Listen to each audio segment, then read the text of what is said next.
Well, hello everyone. This is Friday today, and this is GGameKnights. My name is Ryan. These are your knights. We have Alex, we have Savannah, Sean, and Morgan. We are going to play a fun one-shot tonight. And we're going to play monsters. And it's going to be really fun. So basically, everyone, for the most part, picked a monster around CR7. And for those who picked under that, we kind of did a few little fun things with their character sheet. But for the most part, these are straight out of the book. And yeah, but without too much further ado, I want to say tomorrow, we are not having the Survivors Complex, so that's why we want to make sure to give you some content today. And then on Monday at 8 p.m. Eastern Time, there will be Wild Space. And then Survivors Complex will come back a week from tomorrow. So we don't have any current giveaways or anything right now, but please keep an eye out because I'm sure those are coming up soon. But okay, let's get into it, party people. Let's see. I'm going to. Okay, we're going to change the music, everybody. That's the way you know it's story time. The sun begins to set over the city of Westborough. A bastion of light and strength, her high stone walls shimmering pink and gold as the light begins to slip over the southern mountains. These used to be dangerous lands, a land of monsters and curses. But then, a paladin of Lathander came through the gates of Westborough, who would change everything. Thomas the Blonde. With the aid of the wizard Ignatius and the thief Dominica, together they drove the foul orcs of the Red Falls back into the mountains. They found the secret vampire lords of Katvia and rooted them out of their shadowy seats of power. They even slew the great dragon Valshrog, a mighty menace who had reigned over these lands for 600 years. For the humans, elves, and dwarves who dwell within the walls of Westborough, it is a time of peace and prosperity. Life is good. But those outside the walls, those who have been hunted relentlessly by murderous, prideful, greedy adventurers, well, that's a different story. In desperation, the monsters of Westborough meet in the blood swamps to devise a plan. Monsterkind in Westborough is on the brink. And though these creatures have very little in common, there is one thing on which they can agree. Thomas must die. In a hut in the blood swamps, a strange assortment of creatures gather. In the center of a hut, a bubbling cauldron with a sticky, viscous green liquid. Standing over it is a hideous crone named Hugga Bugga. She's short and squat with bulging eyes and an enormous hooked nose, but she eyes these strange visitors. First, to her left, I don't know how to describe. How about Alex? You describe your character. Sure. So I will be playing a Chord out of Volo's Guide to Monsters. It's a small-ish fae, more looks very much like a living statue, but got lots of crazy wild hair, a glorious mustache, and some beard. I believe has some cloven feet, kind of goaty, but he's small. Maybe 2-3 feet, but he also has like a 5-foot great club that he carries around with him. So carries a stick bigger than he is. Speaks softly and carries a big stick. Excellent. So we'll talk about how you were specifically aggrieved. We'll get back to you. Also, in the room is an enormous, slavering demon dog. Morgan, could you describe your character? Yeah, I'm playing a Shisuva, which is a creature kind of connected with gnolls. And so Ryan said it's a large, nasty-looking doggo. And it's at the end of its tail, there's like a pointer, like a stinger, I mean. And it can't see very good out of one eye. It's like a little bit of a...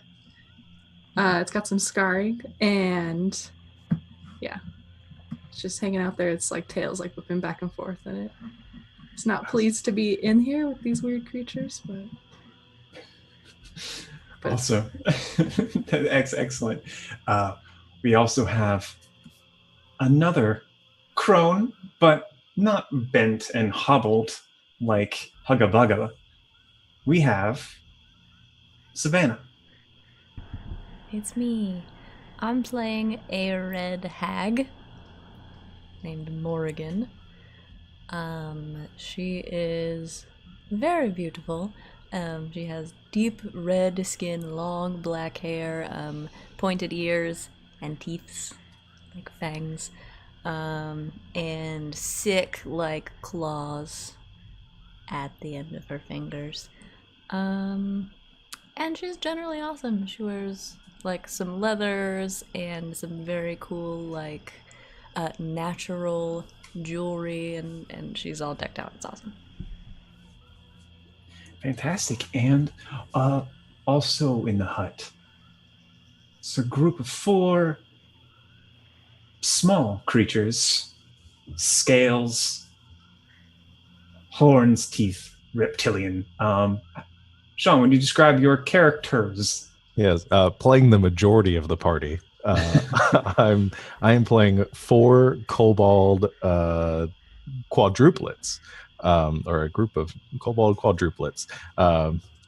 Each one of them is wearing tattered clothing that looks like they scavenged off like dead, tinier dead adventurers, maybe like gnomes, with leather backpacks and little bits of metal and other gearwork kind of hanging off of them. And for the most part, they're identical with their sort of orangish scales and claws and tails, but they do have 4 distinct names, and each one is a little different than the other. There's the 4 names are Das, Hus, Was, and Where's, and Das has a set of green tinted goggles.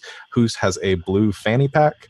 Was has a red bandana, and Where's has an orange mohawk.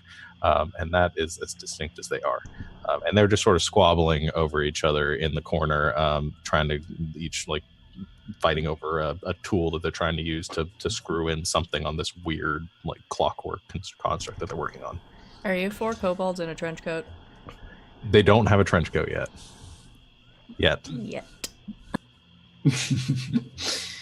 I think Hugga Bugga is slowly like turning this cauldron, looking at you with a swollen eye. Behind her, there's a few small goblins or like kind of just pulling at her dress and like throwing rocks and just being generally irritable. I think they go. One of them is just complaining about Thomas. He's like, "Man, they took us out of our spot. They took us out of our place, and they call it Lakeview. They're calling where we used to live Lakeview. It used to be called Drowning Horse Pool. What do they drown there?" I remember Drowning Horse Pool. Those were the good days.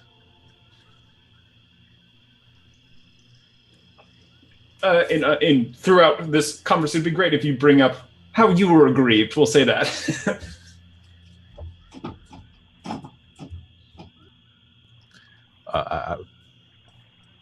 I guess I'll go first. I think Das sort of pulls away the tool and kind of shoves it back in his pack and says, "Just we had lots of stuff, gathered stuff we kept in our cave. Then they came. The shiny one came into cave. We built pit, really nice pit, dug it right in the center. Just walked around it. It was rude. Took all of our stuff.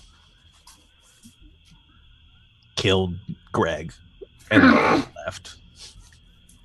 That makes me so angry! Speaking of the shiny one, he took my favorite shiny rock. We gotta get it back. He took your rock! He took my rock. He's very empathetic, apparently. What about you, dog?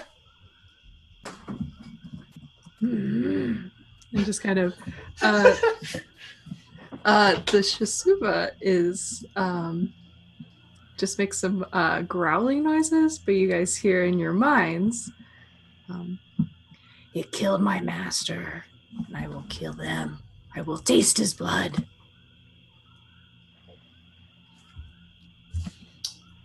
He's like, Hugabug is like, Yeah. no, I don't like that. He's like, Yes, you'll taste it tonight.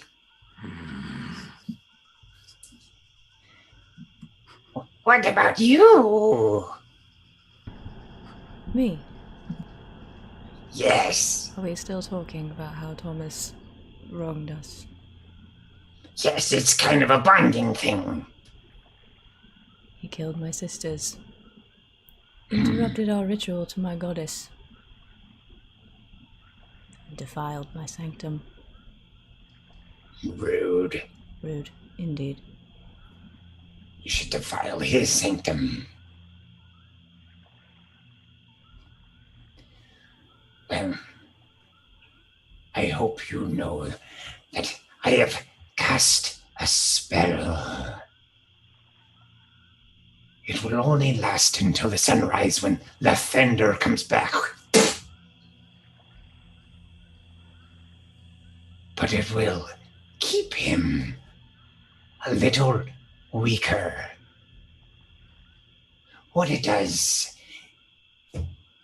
is blocks some of the divine energy that flows between the planes. It should make healing very difficult. That's been the hardest part that I've seen from him. We'll do everything you can to try to hurt him. You get all the blood and he just heals back up. It's very frustrating.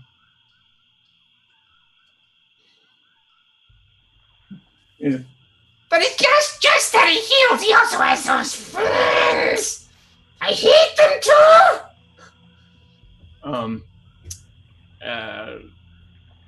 Yes, Dominica and Ignatius.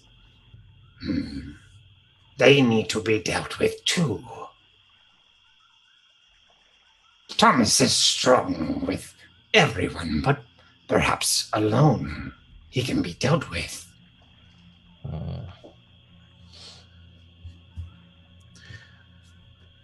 Sneaky one kept turning off things. We built nice trap, big swingy log, come down, smash face, just walk in, cut thing, fell ground. Very frustrating. Kill them first.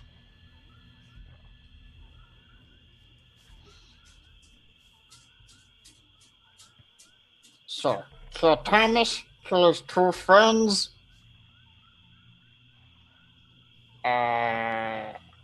What else? Get Shiny Rock back. Yes, of course, got Shiny Rock, but I think we're gonna need to kill Thomas for that. I think we should kill his friends first. Yes. So, I have sent many spies throughout the city. Rats and birds and big rats and smaller birds. Let me show you. And she begins to turn like the cauldron more and more, and an image begins to show as you look down into the waters. And you see a very low angle of a dock that seems to be stretching out into a lake that you all recognize.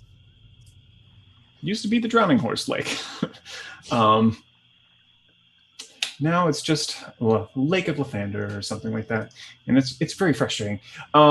There's hardly any drownings that happen there now. You see on this docks all these buildings with thatched roofs, some people walking to and fro, loading ships. But at the end of the dock, there's a lone figure with silver hair,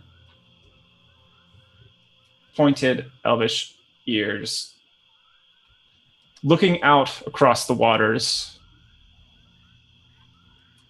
The dim, glowing embers of her pipe as Dominica seems to be enjoying a contemplative moment by herself. Then the swirling of the cauldron continues. And you see nothing. And I think Huggabug is a little frustrated. And is like, Oh, I sent this one to the wizard tower. I don't know what happened to it. But I heard that Ignatius is usually in there. Let's try another one. she's gonna turns again, and then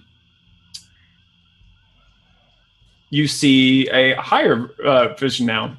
You're like at the very high end of a sort of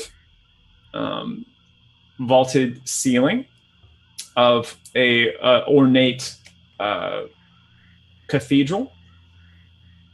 And these, the vision kind of darts around as you look through this bird's eyes, and you see a small kind of alcove towards the back where there's a just a smattering of things, and most of the things you don't recognize, but Cord, in this pile of things, of these different belongings that look like offerings of a kind, you see a familiar rock. I think, and also, I'm going to call you the Colbros, or are you? What are you? I like Colbros. Let's go with that. Okay. So for the Colbros, you notice that there's also some like different magic items there. Seems to be some sort of cachet going in there. And also Morgan, you notice that. Morrigan. Sorry. I will call you by your character's name, Doggo, from here on out. Just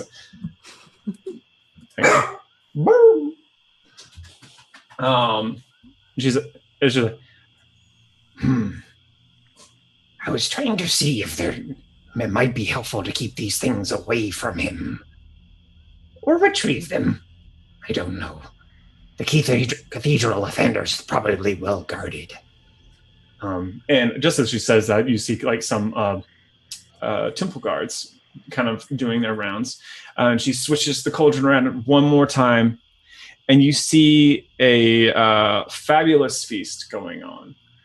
There are people enjoying wine and chicken and fruits and vegetables, laughing, just eating up. And at the end of the table, there's Thomas. And he looks, well, to you, he just looks gross. But to humans, he's dashing and handsome, and he's like telling stories, and everyone's just rapt, and like he's like winking at people, and like he's just really hamming it up, and it's just really frustrating to see it.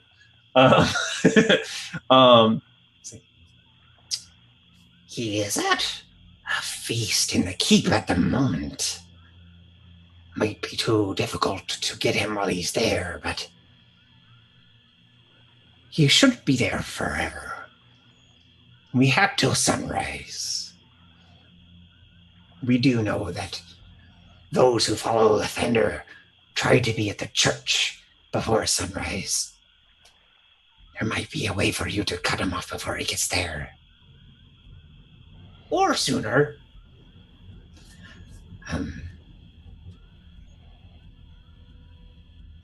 That's all that I've seen so far.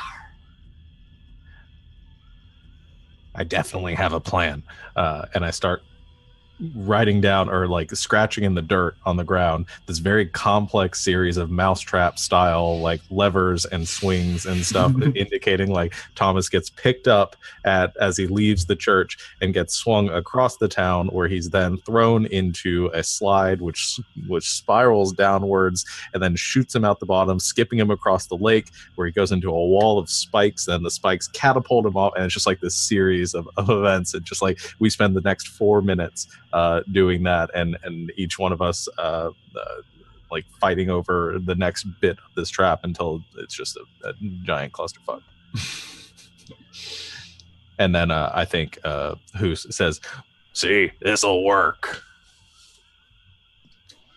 But do we have enough time to build it? The spell only lasts until sunrise. 7 days. We don't have that kind of time. You should hold on to that plan, though. That could come in handy down the road. Very nice plan. Yeah. If you say so, I can't. Like, tries to figure out what it is. No, Doggo, you're looking at it upside down. Doesn't look better.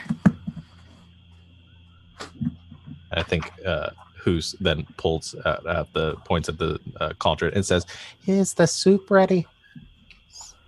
Oh, it is. I was actually going to make it punch, but soup works too. She ladles in a bowl of soup for everyone. And it's like glowing green, like radioactive ooze. Delicious.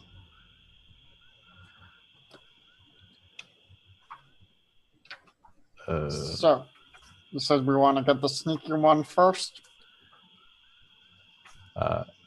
Where's the mohawked one? Says, yeah, I think that sounds like the best idea.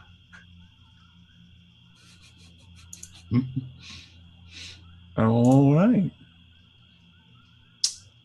So, does anyone have any other things that they want to talk about before they head out? And you can also surveil from the outside of the city if you want to do that. I think that sounds good. We should get a lay of the land first. Okay.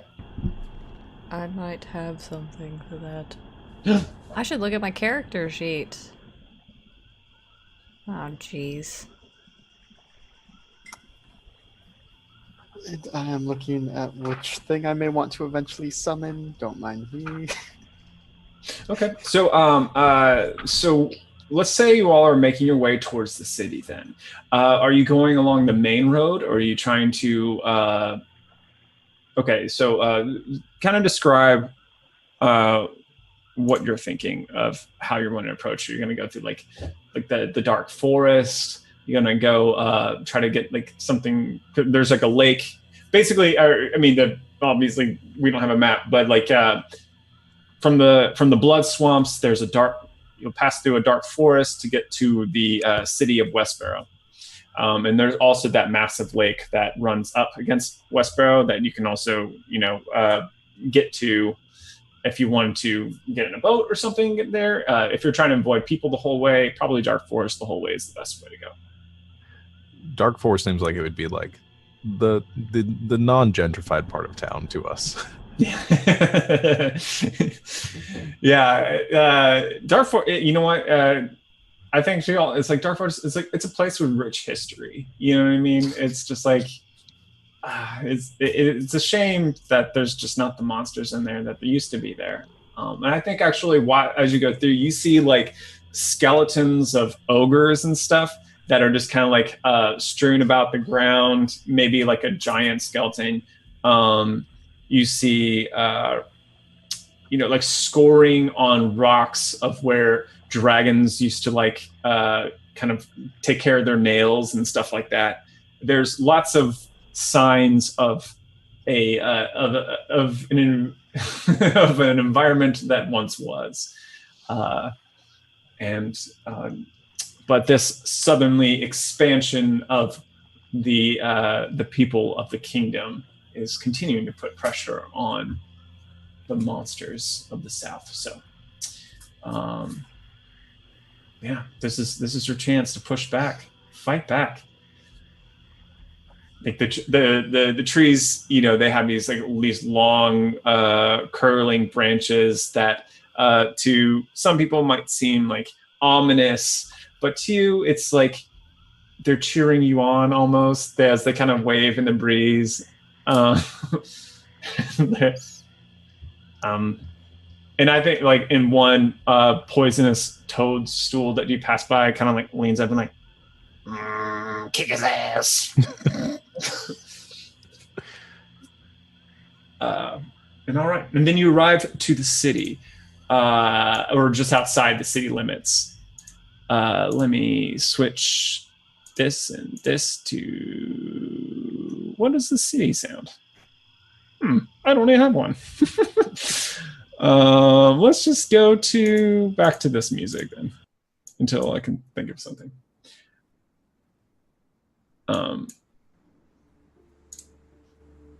Okay, so as you look over the city, it seems that there are some, townspeople and guards that are kind of passing in and out of the gates. It's just after sundown, or actually it's probably a couple hours after sundown, getting closer to maybe 10 o'clock at night. But there's still a fair amount of activity, and you see several guards at the gate. You see some up on the parapets and the walls, kind of looking out and around, armed with bows and arrows and spears. Over the walls, you see the keep itself. You see the very tips of the Cathedral of Lathander that is facing east. And you also see a wizard tower that is crackling with arcane energy at the top. Just these blue and purple bolts that just seem to kind of, like a lightning rod, just kind of go up, course through. And then to the east of the city are the docks that are lined up against the lake. And around the city is a moat that's about 30 feet across, and the walls go up about 50 feet. If you have any other specific questions, I'd be happy to answer them. So what do we want to accomplish first? Well, which one is this? This is Wares. Okay. And then I think as Wares starts to talk, Das says, "No, quiet. Wares bad plans. No, I've got a good plan." And the rest of them begin to kind of quiet down. And says, "We should set a trap."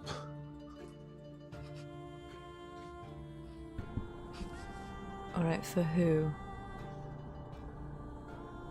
I don't know. That's all you've got? Alright, hold on to that, because I think it's a good start. Anyone else? But the sneaky one was outside of town, right? Or outside the walls? At the docks? Yes, by the water. Sneaky one like shiny things, right? Probably, but I thought my shiny rock was at the temple. Lovely, make shiny thing and then smack him on head when he gets shiny thing. Also, if it's relevant, water is no obstacle for me because I've just remembered I can breathe water. So if that helps. I've never tried breathing water. Maybe I can breathe water too.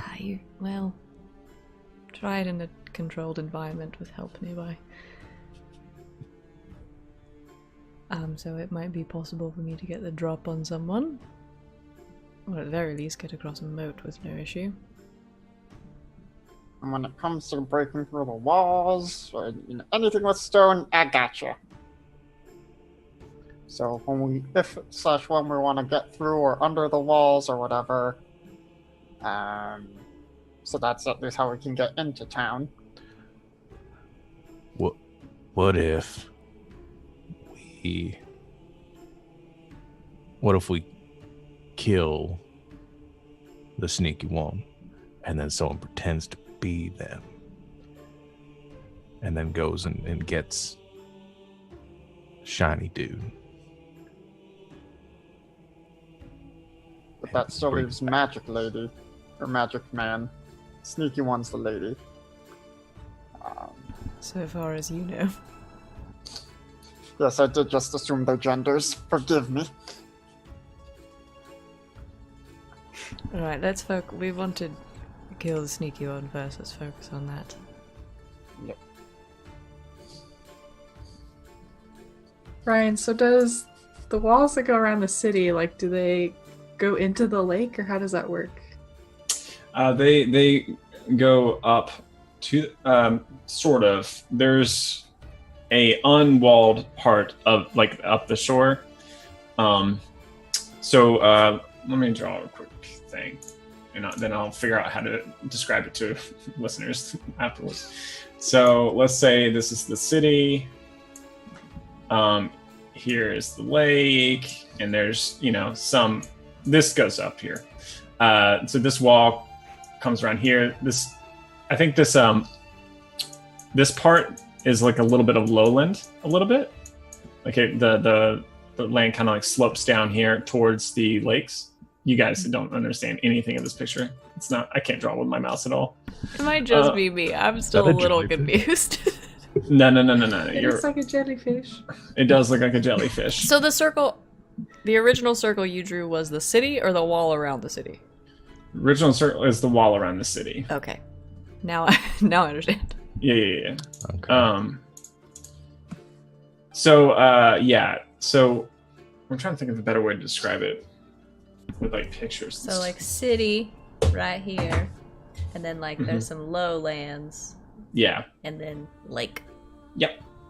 But the wall is like up here, lowlands, lake. Yeah, and the moat comes across and cuts through like on either side of the lowland part.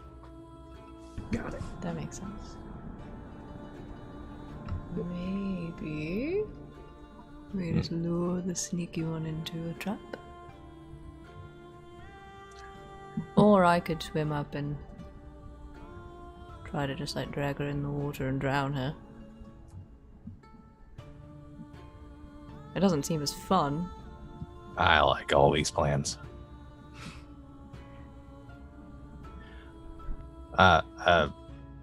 You points at Corrid. Yeah? You get through wall, Yep. get to wall, punch through wall, in city, done. I mean, I can bring a friend who can punch through it, but I thought we might want to be a little sneaky about this and not, cause a big giant commotion. Alright, fine. Sneak through wall.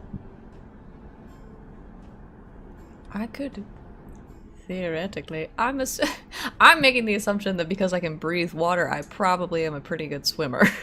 I don't know if that's true. I mean, theoretically, I could very easily bring the two small ones across. You could get through the wall. Across the moat, I should say my words. I can't carry you, sorry, doggo. That's okay, I can swim. So, it would actually, a moat is like almost no obstacle for us, actually. If we wanted to do that. All right, swim across. Do we see, so like we're by the lake, do we see any of the docks that like the Hugga Bugga showed us? You see lots of docks in the same style of it, but nothing that you can tell right now. Actually, we'll say that in retrospect, you noticed the sign for a tavern at the end of the dock. What is the name of the tavern? Eeny, meeny, miny, mo. Alex. Oh, at the docks, and it's a lake. Puns, why are you failing me?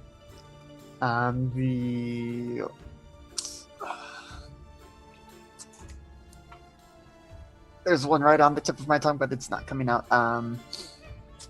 There's the Tip of the Tongue Tavern. Yep. At the lake. That'll do. And you, so you saw that sign. Those of you who can understand Common. So that's a landmark that you can track down. All right, so kobolds go with doggo. Corrid, come with me. Swim across the moat. Get in the wall and go from there. Search for the tavern, I guess. Sounds like a plan. And So where- you, Sorry. the sweet kobold, the one with the nice little voice. You can Me? practice breathing All right. once, only once. Excitedly. Who's excitedly starts running towards the water? Listen, well, if it doesn't work, don't try again. All right. Who's is already gone. Good. Okay, so where are you all entering the water?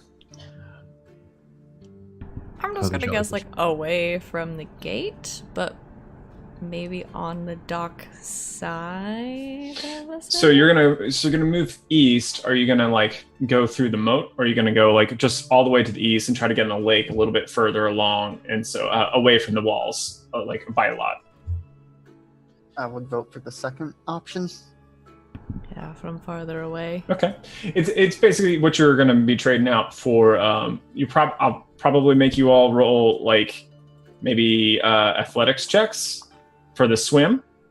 If you do it far away, if you go close by, you're in danger of being spotted. So those are the two different things that you're gonna have to balance. You can go whichever route you want to. Guys, I'm pretty strong. I'm sure Doggo's way stronger than me, but I'm pretty strong. Same, and I'm also quite athletic. So, how do the Cole Bros feel about swimming further? Can some of you... Can we, like, help you across, though? Since, like, I can breathe water and Doggo can swim. And I got some rope. We can like tie you to doggo so you don't, fall under. So I will say this. We'll just make this simple. I use that rope. Definitely use the rope. But Doggo is a large creature, and the Cole Bros are all small. So I'll say that Doggo can support all four of them on her back. And I was going to give you advantage on your check, Doggo. Now it's just going to be a straight roll. Okay. But we'll say they all get or stay on with this your hair. Describe the hair process. Yep. So cords, when they cut off their hair, it turns into a rope of whatever material was cut. So cord just has, at least. So the words are at least one 50-foot long rope woven out of its hair. And so just 50-foot length of iron rope. I guess we just make a makeshift harness around Doggo for the Colbros to hold on to. Perfect. That's amazing. So, so the three of you, if you could roll me athletics checks. I don't know if this like makes any difference. I'll swim sort of alongside Corid. I don't know what abilities that they have, but since I can breathe water, I'll sort of, since Doggo has the other little ones, stick with this little one, and in case there is some trouble, then can support them because I can breathe underwater. So. And Doggo, if you can't see the skill, it means you don't have proficiency, so just do a strength check. Oh, okay. I was just trying to figure that out. Who's also immediately sticks his head in the water and tries to breathe. But I'll add your proficiency bonus to it because you're a massive Doggo. You're athletic. So big. So 17. 17? Okay. All right, so that's 2. What about Morgan? What does she roll? 21. 21. Excellent. Okay, yeah. So everyone rolled very well. Not going to make the Colbros roll. I'm just assuming they're just going to hold on tight. But did someone breathe water? Who's did immediately. Okay. And then there were 3. Was it a deep? Describe to me how deep did they breathe? Were it just like, or was it like? I think he sticks his head in the water, assuming he can breathe water, and just tries to breathe normally. Okay. All right. Let's do a con save. All right. That's a 10. Okay. So here's what happens, unfortunately. I'm going to say you take just 1d4 of just damage. And you roll the d4 or you could roll it? You roll it. Okay. You can roll it. But the problem is that was it whose? Mm-hmm. Now has a coughing fit. And they're just kind of like they managed to kind of barf up the water, but their throat is all scratched up, and they're like just like and like coughing and for a while. Do you all want to try to silence who's in some way? Quiet. I think the rest of the Colbros just start hitting who's on the back and just saying, and Where's just goes, you dumb. Just that's on the back. This will mean that that disadvantage on stealth from here on out, unless someone does something to fix that. As we're crossing the lake, or just like throughout the rest of the... Probably just for the lake trip. Okay. I can't imagine. I've never partially drowned myself, but I would imagine that like after the lake trip's done, it's probably going to end. And you didn't roll sub 10. It was, so we'll just say that you, the whole way, Foos is like coughing and sputtering, and it seems like they're better for a second, but then like. As we're swimming, I'm kind of like nudging Corid a little bit, like a little farther away,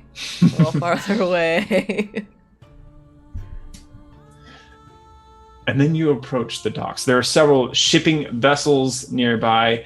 Kind of like actually stinks of dead fish here a lot. So ships. There's some fishermen who are working on their ships, kind of like fixing up some ropes and stuff. But for the most part, it's fairly unpopulated here.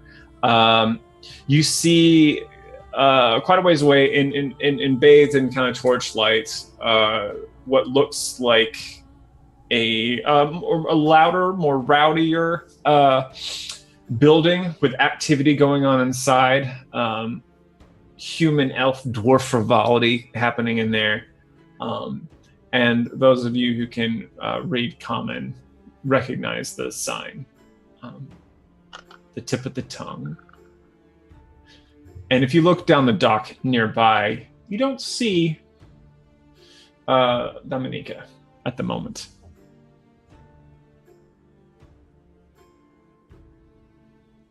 What do you do? So is the tavern like out on the docks, or is it still on the ground? It's like at the base of the dock, yeah. Okay. Where the dock meets the land. That's where it is. Okay, so its supports aren't in the water. Let's say half of them are. So, I know I said we shouldn't be making a commotion, but what if we try and take out the supports and just drop the whole thing into the lake? Yes. I like it. Will it kill them? I hope it kills them. Well, if it doesn't, I'm certain Doggo can clean up the rest. At the very least, it'll drive them out. So, here's what I'm thinking. We keep the rope on Doggo, we tie part of it around one of the supports, we just swim, we see where that gets us. All 4 kobolds take out wrenches and say, we can take it apart a little. You said ODM? Oh, I just realized I have music for ducks. Sorry. Okay. Or sounds for ducks. Sorry, continue. So did you say there were some people actually like out on the docks? There's a few. Mm. Should I kill them? Probably. Yeah, if you're gonna get close to where the tavern itself is, you're gonna start getting into the range of the torchlight, Alright. where some fishermen are. Let me go a bit ahead. We don't care about sparing the humans. Why? I was asking. No. No. Alright. Let me go a bit ahead. I'll get rid of the ones on the dock. Maybe quietly. And then we take out the tavern. Okay. I'm gonna swim up to the dock and sneakily, climb up near the fishermen's. Okay.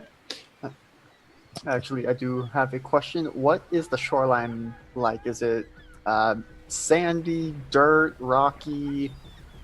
It's very gritty. There's some very coarse sand, but it's also there is exposed bedrock for sure. Okay. I think Cord will actually go over to one of those and just kind of try and hide out and be ready in case something goes wrong to step in and try and do something.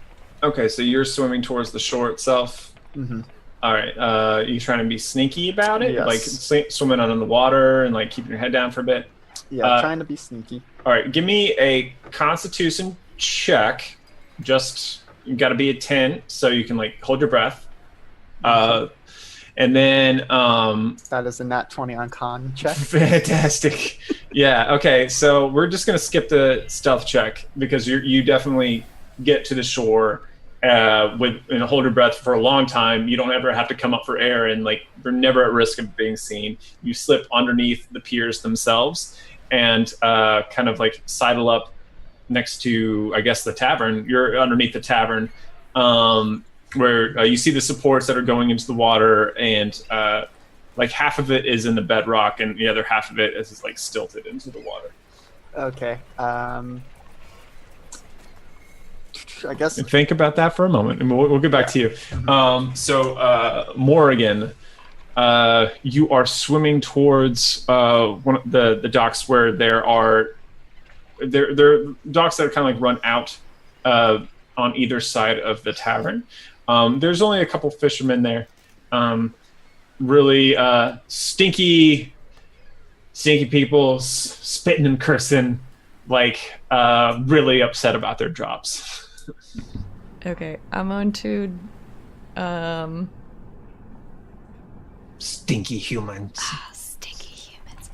I'm gonna do. Oh, this is gonna be fun. Okay, I'm gonna do the the mermaid thing. So if I can I don't know how high up the dock is. I'm gonna lift myself up onto the dock like this and do a little like siren song thing. Okay. You know, like the song from like the little, what is that? The music from the Little Mermaid. That she just, yeah, oh, like that, and see if I can get them to. Well, you get their attention to attention me. immediately. Good.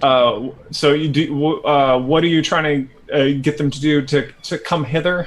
Yeah, I do a little like song riff, and then I will just say, "Come here, my darlings." Okay. Roll me a persuasion.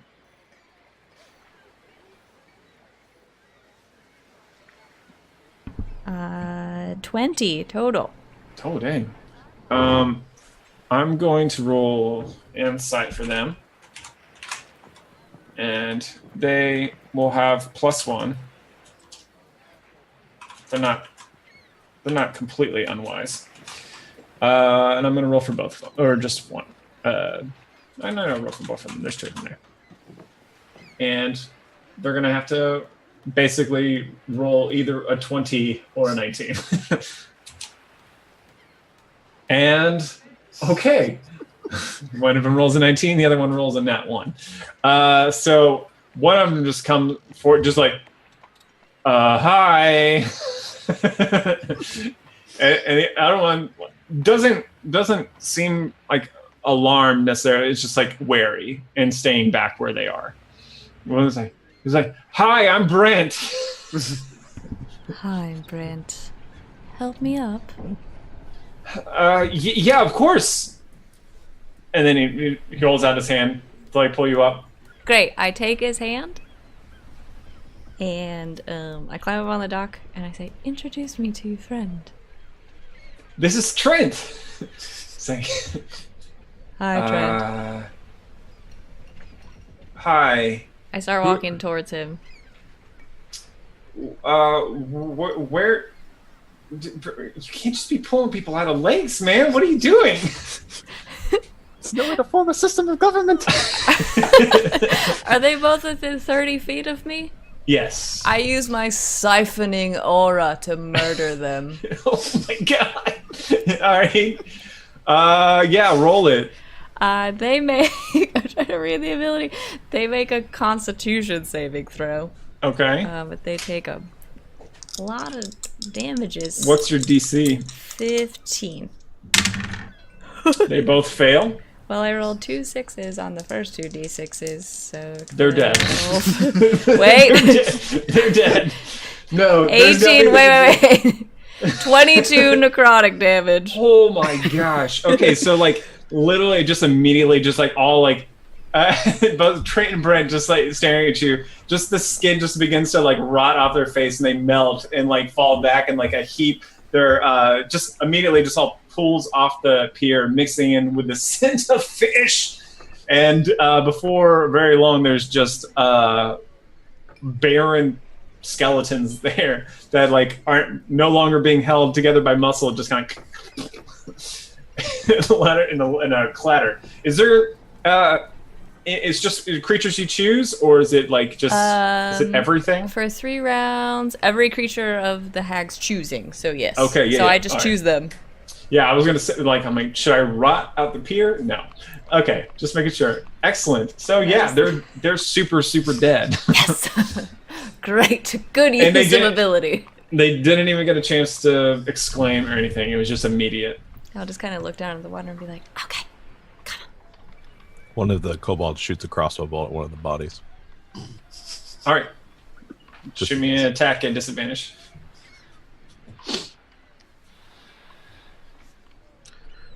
Oh no. Because it's prone. Well, that was a 15 and a 16 plus excellent. plus 6, so 20, Okay, yeah. 22. So yeah, you take a shot with the crossbow, the bolt smacks into a skull, it crunches in and just like scatters and like rolls across the pier and then off the side into the water. Cool. Yeah. Okay. So as that has been going on, Cord has been using Stone Shape, which he can just do at will to mess with the foundations of the tavern, so that when we tie, so that it'll be much easier for the whole thing to just come loose. Okay. Yeah. All right. So just like making like, instead of like the bedrock, you're kind of like removing parts of it, moving around, pulling out stone, pushing it. Basically making channels so that the foundations can just slide into the lake. Nice. Okay. Yeah. And I wanted to use our thieves tools to like loosen or like sometime kind of weaken the top parts of it. So if he's working on the foundations, working on like the support beams and stuff, to sort of loosen those a bit with our wrenches and collective thieves tools, if possible. Yes. Go ahead and roll me a thieves tools check, I guess. You can add your... We'll do int. Okay. And also, what's your character's name? Corrid? You'd roll me... Well, if you're proficient in nature, I'll take nature, but I was just going to say like an intelligence check. Sure. Basically, to see like how good of a job you do at making this system to fall away. Yep. So that is a 13. Yeah, I think you feel pretty confident. 18. You did a pretty good job. 18. Yeah, you both. Yeah. So yeah, you definitely over the course. I think it doesn't take stone shaping that long. I think, but to go from there's 4 of you. I forgot. So with 4 of you work, I think it maybe only takes like half an hour, 45 minutes. Yeah. One of them is going to take the time to also hook up at the part where it's going to hinge and break, hook up a choke bomb right there. All right. That'll go off when the thing falls. All right. Do I need to know what that is now, or if you want, I can tell you now. Or yeah, It's an incendiary device that burns rapidly and releases choking smoke in a 20-foot sphere, becomes obscured. Creatures in the area become poisoned when they start their turn, a Constitution saving throw, while they're in the cloud, and if they get to remake it and stuff. So it increases the big poison cloud. Love it. All right, excellent. So is there anything that Doggo wants to do? You have to use telepathy with me, and you're muted, sorry.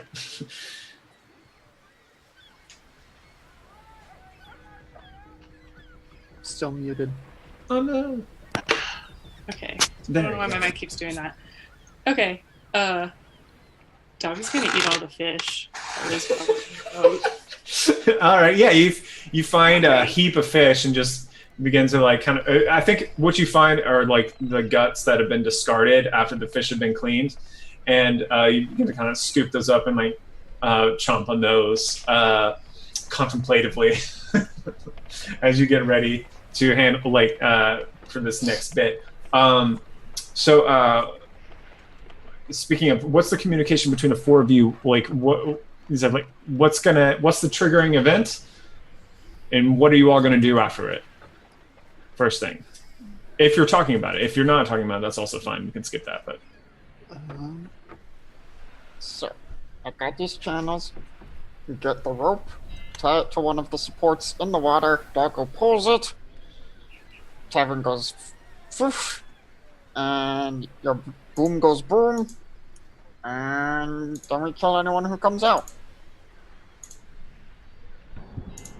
So this is a poison bomb. Yes.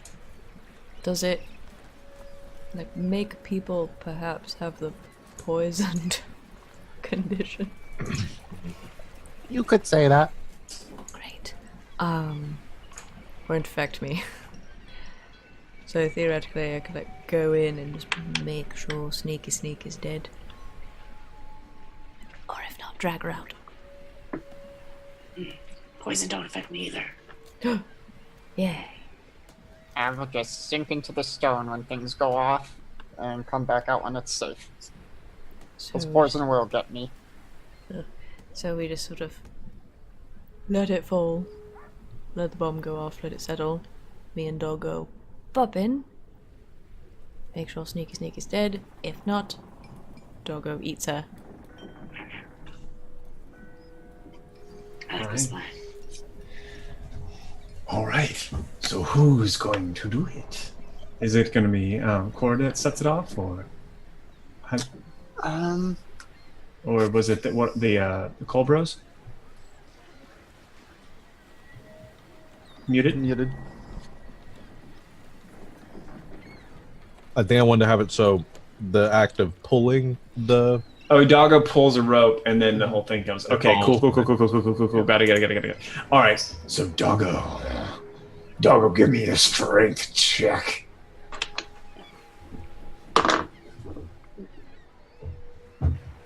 $14. All right, so you yank with all your might on this rope. I'm assuming you're using the same rope that you used to tie all the Colbros onto your back in the first place, like this steel rope around it, and you pull at the foundations, and they've been seriously weakened, and they crack, and the entire tavern buckles for a moment, but it's not quite enough to pull it all the way into lake. You begin to hear people screaming on the inside. As I'm standing on some of the bedrock, I will just take my great club and start whacking some of the other legs. Okay, give me one more strength check with advantage, Doggo. Okay, I was gonna say, yeah, probably try it again. Advantage? Ooh, that was a natural 20. Okay, all right. Don't need that advantage, I got him first. And as Cora's kind of like smacking on the stones to like weaken up more, you take one more mighty rip. It pulls through and just hear and like all the supports fall out and crumble, and the entire tip of the tongue tavern just completely collapses and crunches, and there's a tremendously loud like roar and clatter of wood falling into the lake.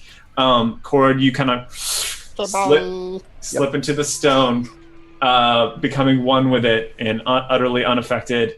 And there's a moment as it kind of all the rubble begins to fall down, and then you hear an explosion as sending several like pieces of like wood and stone into the air as like this sick, gross-looking cloud of vapor begins to like spill out and cover over the wreckage. There are you start to hear the screams begin to lessen a little bit, and you hear like coughing and things like that. So, what do you do next? Take this off me. Let's go in. All right, so Doggo, you leap onto the rubble. Have you ever met Dominica before? Have you ever crossed her?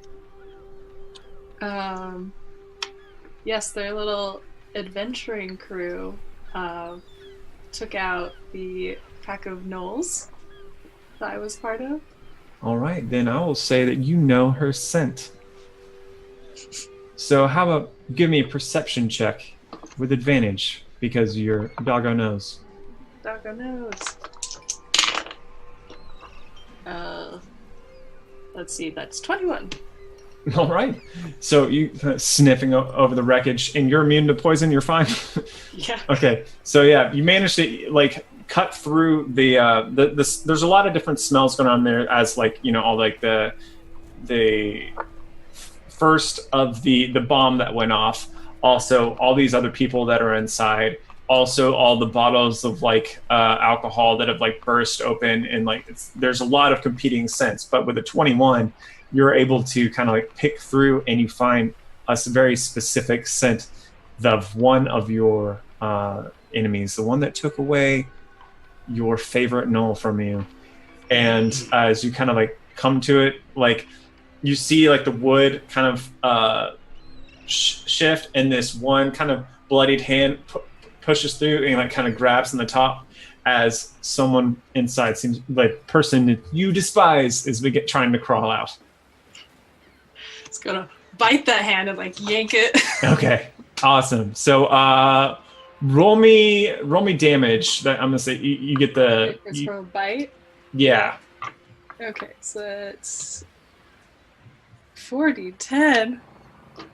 Whoa! Holy crap! Okay.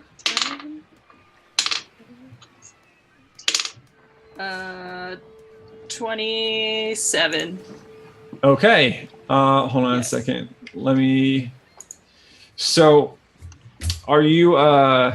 Do you want to? You want to pull her out, right? Yeah, I'm just gonna like yank her out. Okay. Give me a strength check as well to pull her Okay. free. Oh, that wasn't very good. That is 13. All right. Yeah, it's enough. You pull her out. She's dangling from your jaws, and she's got terror in her eyes. She like pulls out a dagger, fumbles trying to get it, but she's like having trouble as she's like dangling from you. She's very, very injured right now. And then let's go ahead and I'm going to say, actually, I'm not going to roll for initiative. What we're going to do is right now is like, I think probably your tail like comes up. Roll me an attack roll for your tail. Yeah. Okay, that's not a deal. Because she might not survive this. That is 15. What is her AC? That meets. So yeah, it's a hit. Roll me damage. Okay.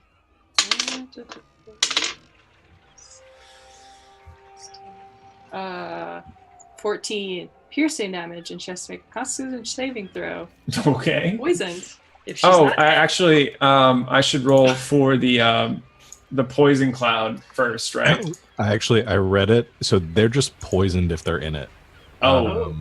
And So then she might once be they double leave the poisoned. cloud, they can make a saving throw to not be poisoned anymore. Wow, that's cool. We are So- so powerful. So, does poison affect saving throws, or is that just attack rolls and stuff? I'll look it up. Or we can all look it up together.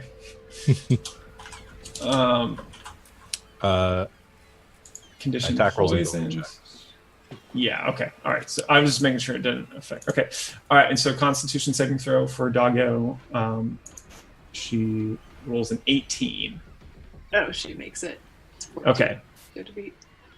But that means she takes no She's not damage or poked. half? She just is not poisoned, Oh, okay. Well, but yeah, still okay. takes the damage. All right. So I think actually, I probably should have done the math on this before I asked you to do that. But me too. Your first attack was how much? Sorry. It was 20 something, 26, 27. It was a And your most recent one was how much? lot. 14. Literally, she had 12 hit points. So yeah. All right. Never mind. So it doesn't matter. You just like Stab her through the heart. yeah. Just like, and then she kind of like falls limp as she's like hanging from your tail. And at that, you hear kind of like shouts in the distance as like kind of you see people in the street like maybe like 50, 60 yards away, like kind of like as they're like trying to see what the commotion was as a building fell in. People are shouting, and then this does it? You said it obscures vision. The cloud does. Yeah. Okay, It so does a heavily obscure. Yeah, areas heavily obscured, so they can't even see in, so they don't yeah. see y'all. All right, so what do you do next? You just hear like some people like those of you who are on the surface see those some people starting to rush over to help. What do you do? Well, we should run, right? Let's go. Just kind of like throws the body down and like heads a direction away from the people, but still towards the city, I guess. Let's go hide in a house. Oh, you're still alive.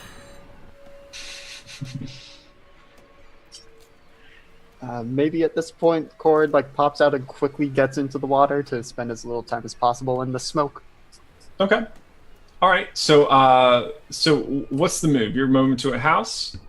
Is we're trying to like skirt around the people and still like go into the city and hide in a house? Okay. Is that what are you going to try to get into the walls of the city, or are you going to like hide someplace else in the docks? Oh yeah, because we're still outside. Oh jeez. So the docks are outside the walls. Yeah. Yeah.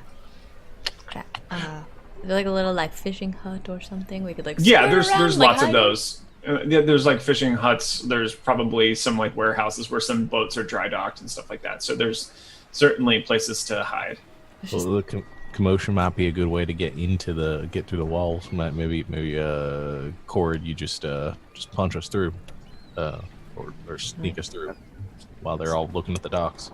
Sure. So what happens is because if the rope is still tied to Doggo, it starts just on its own snaking its way towards Cord, who grabs it, and it's just like, tugs and just like, go, go, go.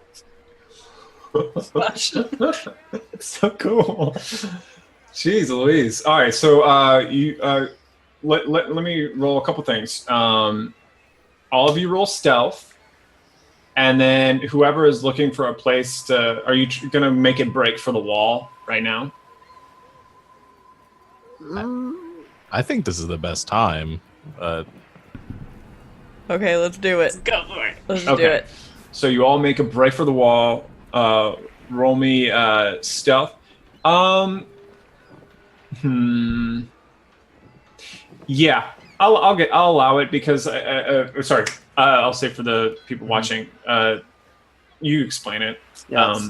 So the Cord gets advantage on stealth checks to hide in rocky terrain. So if there are rocky buildings or some rocky ground. Yeah, at the shore, there's a lot of like bedrock, exposed bedrock, and I think like and even as you get closer to the city, like where they've kind of carved out of this cliff face these walls, there's like lots of things to hide behind. So I'll allow that for sure. So what'd you all roll? Good thing I got advantage because the first one was a 1, but that's a total of 8. Okay. I am not immune to the poison, so I'm coughing probably. Yeah. 7. Okay. Oh no. 15. Okay. 20. 14. How is the horse-sized dog more stealthy? That's amazing. All right. So excellent. So you all make your take a break towards the wall. And what's everyone's passive perception? In that, if you're proficient, I think you all have +3 in proficiency. So that plus your wisdom. Yep. Plus 10. 15 passive. 15 passive. Mine's 19. 19 passive? My wisdom is a 22, you guys. Whoa! Okay. Jeez Louise. And you went along with this plan? Well. 11. And 12 for me. Okay. All right. So Morgan, and I think you, as you all are kind of passing through, you're very aware that actually you explained to me why your role is a 7.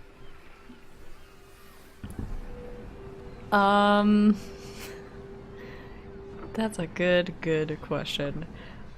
I think that I want to be sneaky, but I think there is a lot of, let's see. I mean, I think there's a lot of violence happening, and I think there's a lot of blood flowing, and I think it's really hard to not want to be in the middle of it. Okay. Especially with my, like, blood sense. I think I'm maybe a little disoriented. Okay. Like, do you get murdery on the way over? Is that what you're saying? Not Not quite that. Just draining people left and right. Yeah, I think there's a pull that I think there's because I just sense the presence of the blood of living creatures. So I think like with blood pumping and adrenaline pumping, I think there is like a pull a little bit. Maybe you're like singing to yourself a little bit. Probably. I don't know. So it's creepy, whatever it is. Yeah, I think we'll say that there's some kind of like this. There's a vibration of energy that's kind of like emanating from you, like that you can't even help. Cord, you're kind of like sputtering and coughing from the poison a little bit. But Morgan, you hear at the top of the walls, like that there are some people kind of like talking to each other, like, do you see that? What? Who's that? As you kind of approach the edge of the moat, just because the way you're all running towards the. Actually, no, there's not a moat on this side. It's actually just going to be a sheer cliff face. So, that goes the bedrock into the walls at the top. Sorry. So as you kind of like approach it, everyone else is kind of running towards like the calamity, and you're running straight at the wall, not where the door is. So you turn some heads. And at that, let's take a break. And we will return soon and carry on this daring tale. All right.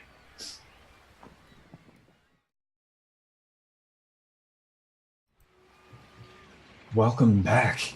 As our crew of monsters runs towards the wall as there's a wreckage of the Tip of the Tongue Tavern that is spilled into the lake.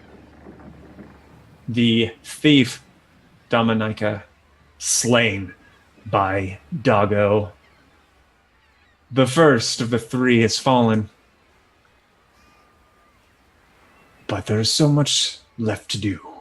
As they race towards the wall, a few guards in the parapet notice their approach and call out to each other. I'll say they're gonna shout at you, basically like halt, that sort of thing.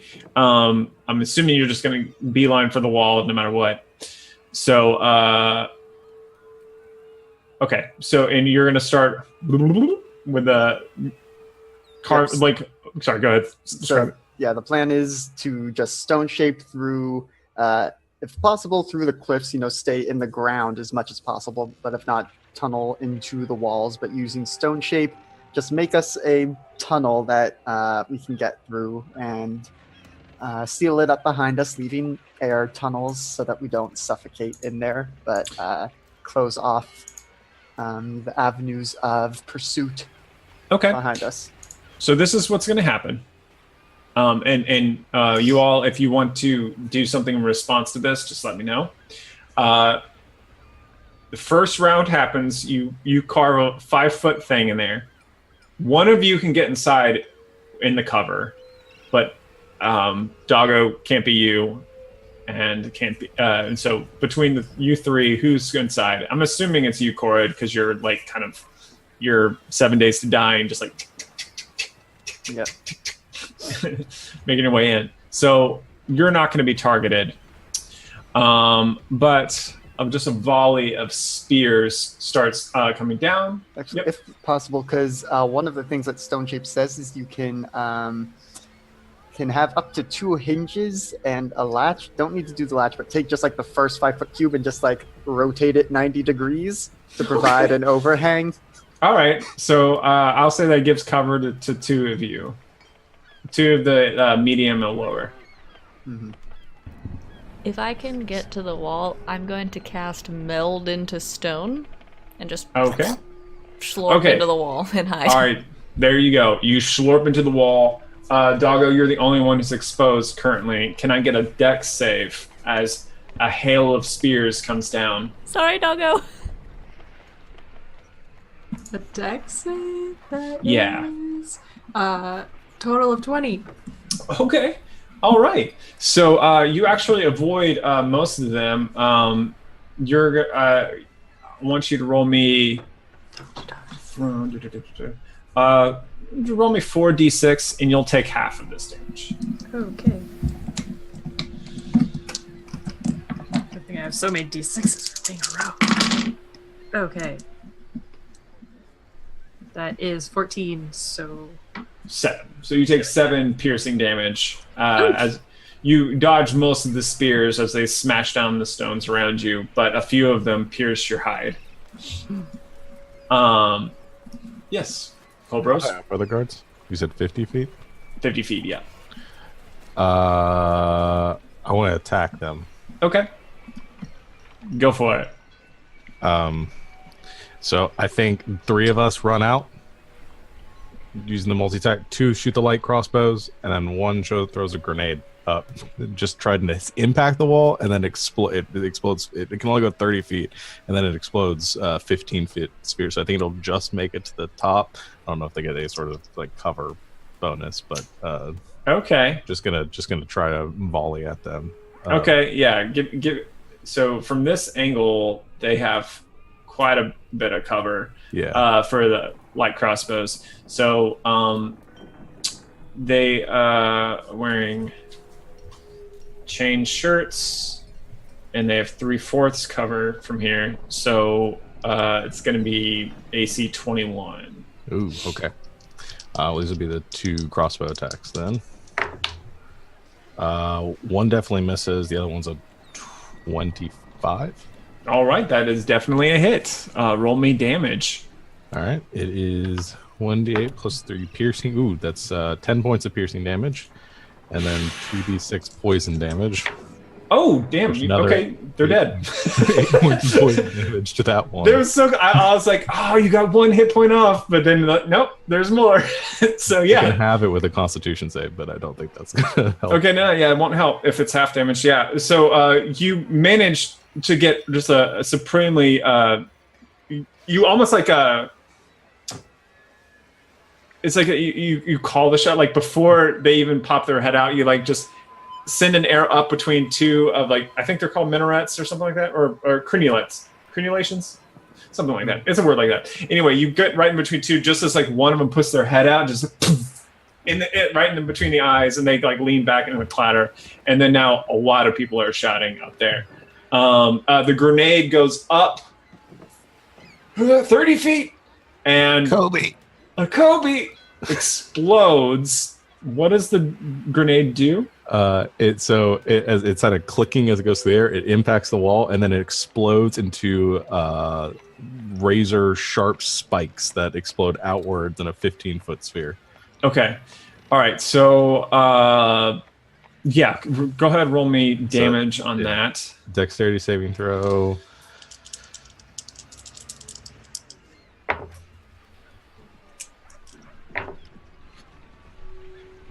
I rolled really well on the damage. That's 20 points of damage. 20 points of damage. Oh, man. Do you know off the top of your head what's the damage threshold for a wall? I don't. I don't know where that is. I think it is 20 points for like a stone wall.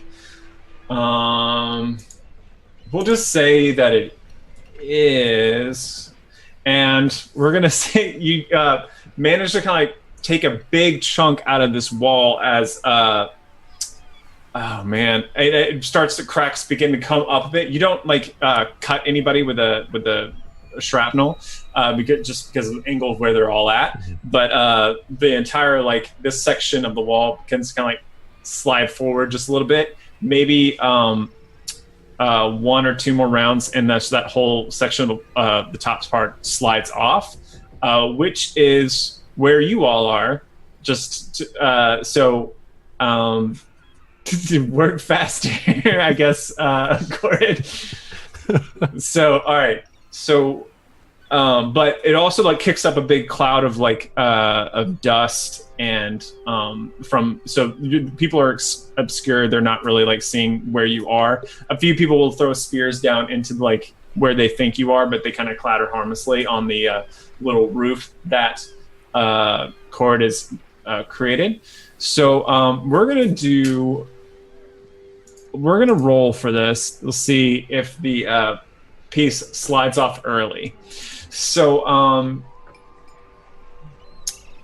we're gonna do Cord, you roll me a D100. If you're north of, if you're 40 or above, you're okay. If it's 39 or below, the section comes down. 48. All right, so it holds just long enough as you kind of open up a space enough for Doggo to get into. Into the Cold Bros, I'm assuming you kind of like make your way in as over the next maybe like 2 or 3 rounds, you make a space large enough for everyone, and then a tremendous smashing as the slips off, crushes the bridge or the roof that you made, and just locks you all in. And like kicks up dust and everything. And actually, it's really hard for most of you to breathe in there. But and I'm sure you can like figure that out. But for right now, it's dark. All the dark, like it's I don't know who has the dark vision, but like there's no light. It's everyone. Everyone. So, and it's like dust has been kicked up. It's difficult to breathe. And yeah, give me constitution checks, everybody, or saves. Sorry, saves, everyone. I guess I slurp out of the wall into the tunnel. Oh, you're fine. You're fine. Sorry. I'm just hiding. You're In those the are your wall. I am the wall. You don't have to roll. So 20 That is a 20. Yep. Yep, you're fine. You meant, I think, probably a little bit because you're no, that's not how it works. Never mind. I had science reason for that, but it's not science. 16. 20. Oh wow, jeez. Okay, yeah, you're all fine. You managed to like hold your breath long enough to like not like breathe in too deeply all this these minerals that like give you like coughing fits or anything. And Corid's just kind of working, creating more. And then I think probably, does anyone know any spells to like push the air into a place that you can lock off or anything? Filter? Okay. No. Yes, okay. I cast airlock. I cast But air then the filter. wolves are gonna get in. All right. The wolves get into the Can airlock. I build a small... You guys never nest like my egg? airlock idea. Okay. So your plan is to tunnel up, I guess. Yeah, so now that we actually have a moment to breathe, as difficult as it may be, Yeah. So, do we want to go straight to the wizard tower? Yes. I mean, I don't see why not. Cool. Doggo, 'cause are you injured? Oh, but it's fine. All right. Corid, roll me a. Actually, I mean, well, how are you going to find the wizard tower? so I have tremor sense up to 120 feet. I have a rough idea of where we are, rough idea of where the wizard's tower is from what Hugga Bugga showed us. So just start making our way through, trying not to come out into sewers if at all possible. Okay. All right. So trying to avoid sewers. Yeah, I think you actually already like sense running water kind of nearby. And maybe you can like kind of use that as like a way to kind of guide yourself through the systems. Maybe Morrigan, are you going like ahead with your with your ability and trying to? Can you move through the stone, or are you just like staying at one spot? No, I was just hiding in it for a while. I'll come out. Like, is it like? Can you like swim through stone with melt stone, or is it just kind of like? That's you a just different thing. Yeah, you Okay. just like you step in and then you're totally Gotcha. invisible and Become indestructible one to with- like hide. Yeah, but no, Gotcha. I'll have to slurp back out. Okay, so roll me a intelligence check, Corid. Okay. That's a straight 10. Okay, so you kind of follow the sewers for a ways. This is taking several minutes for you to probably.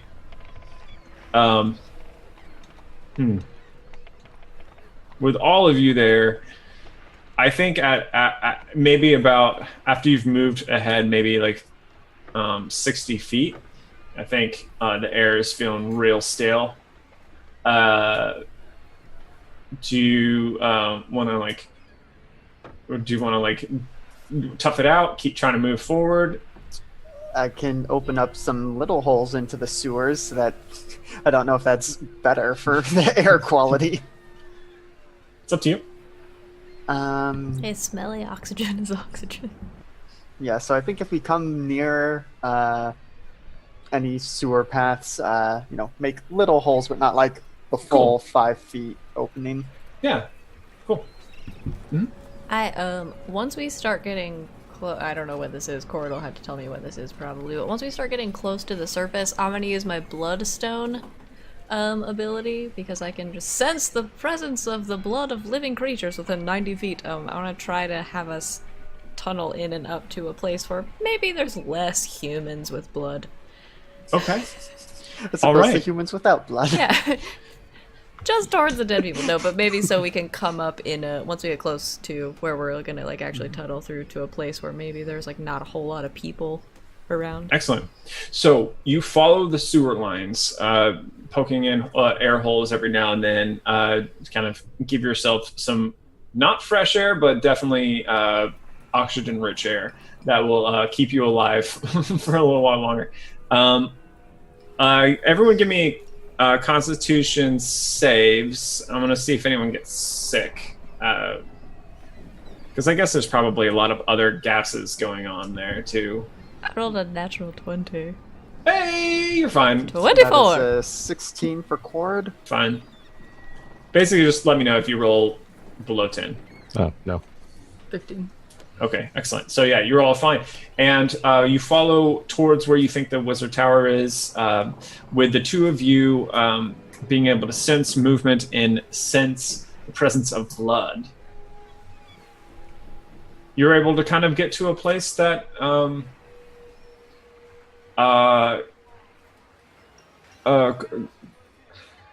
I always want to say Corin, but Corrid. Corrid, you sense vibrations happening, but you know what it sounds like when humanoids are moving about. This isn't humanoid. It seems to be just like a emanating vibration. Not localized, doesn't seem natural, and like some sort of arcane engine of some kind. And I think you guide everyone towards that location, and within, it probably takes you all just about an hour. I think it's probably around midnight when you all emerge from your long, dark, stinky tunnel to a wizard tower's basement, where you see lots of different like old scrolls, and also like just like papers, inks, lots of different components that are being stored in jars all across the walls and everything. And there's a spiral staircase leading up out of the basement. Well, it worked so well the first time. Do we want to try for another structural collapse here? Just knock down the whole tower. No, I sort of want to take his things, though. Yeah, I want the things too. We should steal his things, then push him off his tower. Alright, we can work with that, and tower collapses plan B. I like it. All right. So you all make your way. Let's see. I have an hour and 8 minutes, so I need to pace things a little differently. So you all make your way up. Roll me stealth checks, everybody. 22. Excellent. 21. Excellent. 22. 15. Oh, geez, Louise. Okay, yeah. So, anyone, feel free to describe what it looks like as you like make your way up the staircase towards the top of the wizard tower, where the head wizards normally hang out. Do you see like any like? Do you take out any other like apprentices that are kind of like wandering the halls? Like any like wizarding students that are kind of like get eaten up or anything? Feel free to describe a couple scenes as you're on your way up. I'm just like looking in rooms as we go, looking for where like the especially shiny wizard things are. Okay. All right. Sure. Roll me an investigation check. Oh gosh. Don't throw your dice on the floor, kids. So if we really want treasure, I can call in a friend to help with that. What? I can conjure elementals once a day. Okay. And I can summon one of the options is a Zorn who has treasure sense. The Zorn can pinpoint by scent the location of precious metals and stones such as coins and gems within 60 feet of it. He's like a treasure goblin. I rolled a 22, but that sounds more fun. Jeez. Okay. All right. So it's do we want me to call in a friend? I mean, unless you want to save him for Thomas. Yeah, I think he may prove more useful for a distraction with Thomas. Let's save him. Okay. So I'm going to say that with the 22, you find two things. You find a jar that catches your eye filled with a viscous, milky white substance. And on the side, a label. And you read common, correct? It says Sovereign Glue. And I'm going to put that for all players to read. Okay. And you also find a cloak that seems to be clearly magical. And there are kind of patterns of wings all across it, like feathers, but also like kind of leathery, like bat wings, something like that. But it's kind of like they look a little bit, based on like when you look at it different angles, it looks like feathers, looks like bat wings, feathers, bat wings, and it's like this kind of weird like trick of light. We're just gonna skip identify nonsense. That's okay. I put it on immediately. Okay, so that is also for everyone to see.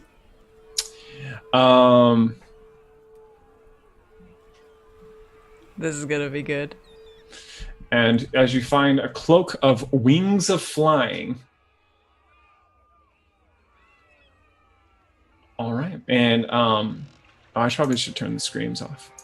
They're very subtle. Oh, I am gonna take the glue and give it to the little kobold family.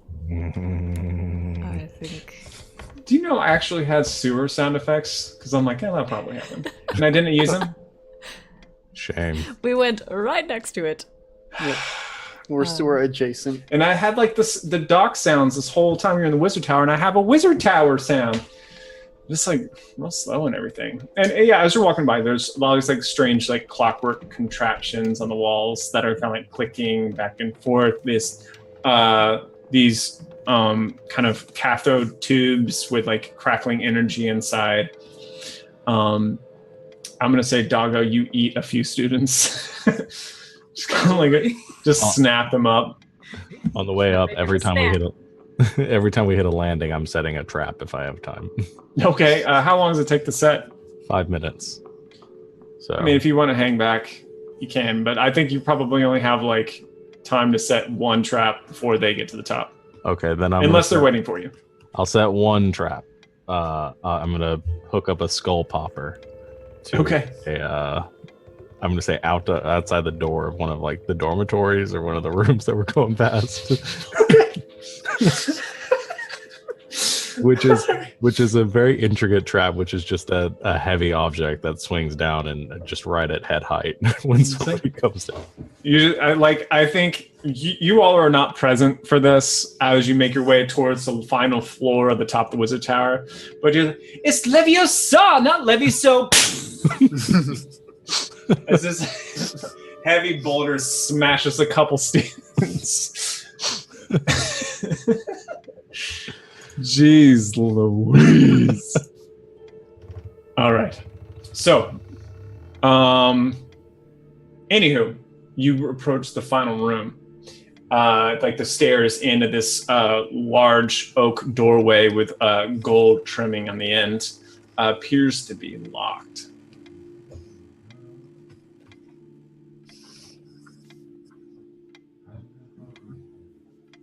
I can open it. By all means.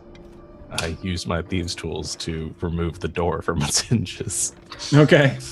Go ahead and roll me a tools.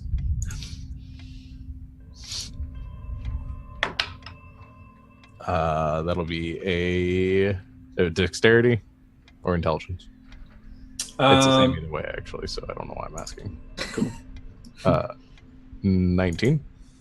All right, yeah. So you begin to like kind of work at the hinges, and inside you hear like this. There's a voice in this track. Did you hear that? That was very disconcerting. Yeah, you hear voices on the other side as like someone seems to be talking to themselves. As you release two of the hinges on, it's like a double door of the heavy, and like you release two of the hinges on the one side, so like you could open up the door basically at this point. You do it like well enough to not seem to alert anyone inside. They seem to be busy and focused on something else. But the door is kind of like leans just a little bit as like there's nothing supporting it other than just like its own weight. So talk out loud. Point to dog. You just run at door. Surfboard. Into room. Surfboard. Surfboard. Surfboard. It's not a Pokemon.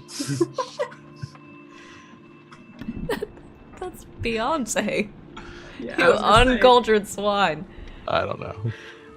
That's Queen Bee.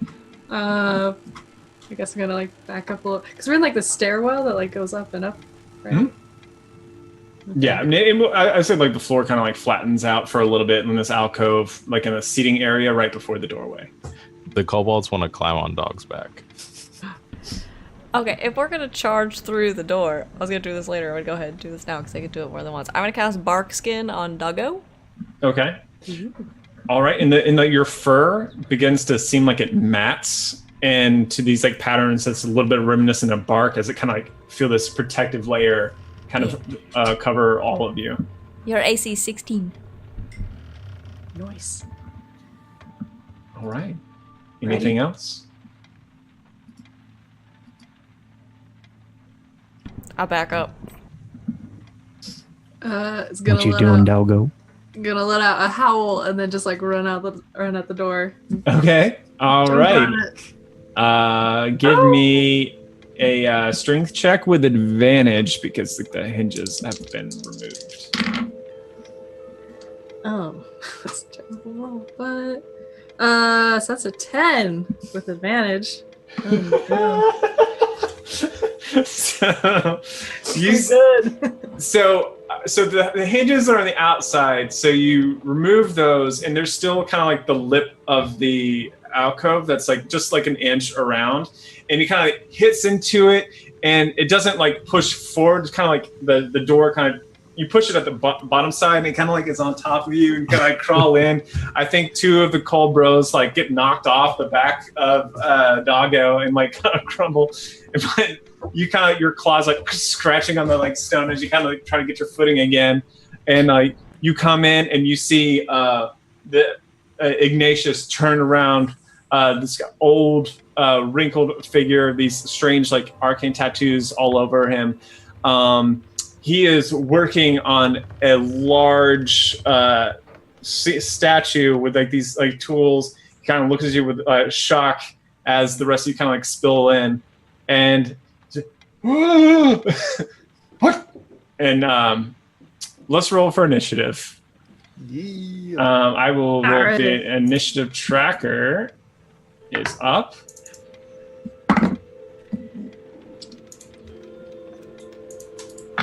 That is a 14 for Corrid. Alrighty. I rolled a 21 on my dice. I rolled a 17. Oh my god. Come on. My roll 20 froze up, of course. Oh Okay. I think it's back. Jeez Louise, I was scaly. 2 plus 1.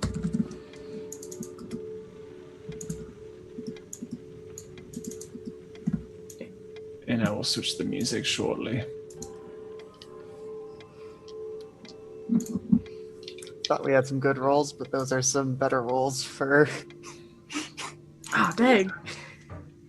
Yeah. All right, so let me switch the music They heard my awoo. to let's do this.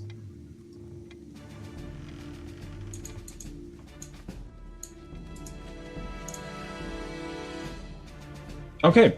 All right. So Ignatius looks down at all of you and like shock and horror, but the first on the draw is Morrigan. Leave. Yeah. Oh crap, I never go first. I'm going to... I'm gonna, go run up to him. I let out this, like, terrible, like, banshee-like scream, because I hate him so much, and then I'm gonna run up to him, and I'm going to claw his face. Okay. With my claws. Roll me. Oh, that's very good. Ooh. 24. Yep, that is a hit. Yay! I do 3d8 plus 4 slashing damage. All right. Eat it, wizard! Oh, that's not very good. That's 3... 4. I rolled a 2 and 2 ones. 4. That's 8 slashing damage, because I got cocky, I guess. What are you doing here? He's like, Golem, protect me! and then this statue that he's working on, this stone golem, comes to life. Its eyes blaze in this kind of like orange glow, and it reaches out for you and slams into you, Morrigan. Does a 20 hit? It does. 23 bludgeoning damage, and it swings again. Does a 25 hit? It does more. 17 bludgeoning damage. Okay, that's fine. All right. And then Ignatius. It's their turn to go. I think. Oh, come on. Roll 20 is going so slow. I think what he is going to do. Yep. He's just going to do this at the... He freaks out and begins to like swirl his hands together as the stone golem's like fist kind of like beat you back away from him a little bit, giving him a little bit of breathing room. He begins to pull this icy cold energy out of the air and lets loose a torrent of death. So if everyone could roll me a Constitution saving throw. That is a 15. 21. 18. Ooh. 11. All right. If you rolled less than a 17, you take 28 points of cold damage. If you rolled 17 or higher, you take 14. As this wave of cold energy just blasts in the room, and there's like frost going over everything, like lots of like glass things kind of like smash apart as the ice kind of just destroys everything in the room. Yeah. All right. So that's their turn. Brings us to the Cold Bros. That was 28, right? Mm-hmm. Okay. Hey, I'm resistant to cold, so not so half of that. Nice. Very cold, very cold. And I think two of the Colbros shoot light crossbows at. We're just mad at the wizard right now. So we're just both going to shoot at the wizard. And I think is our friend still within 5 feet? Yep. So we have advantage. Awesome. So first attack. Does this dude know shield? He does not. All right. 24. Second attack. Ooh, that was good. 17. Both of those hit. Okay. So that's going to be... gets the piercing damage first. 8 plus 6 is 14 points of piercing damage. And then he has to make 2 constitution saving throws for the poison. All right.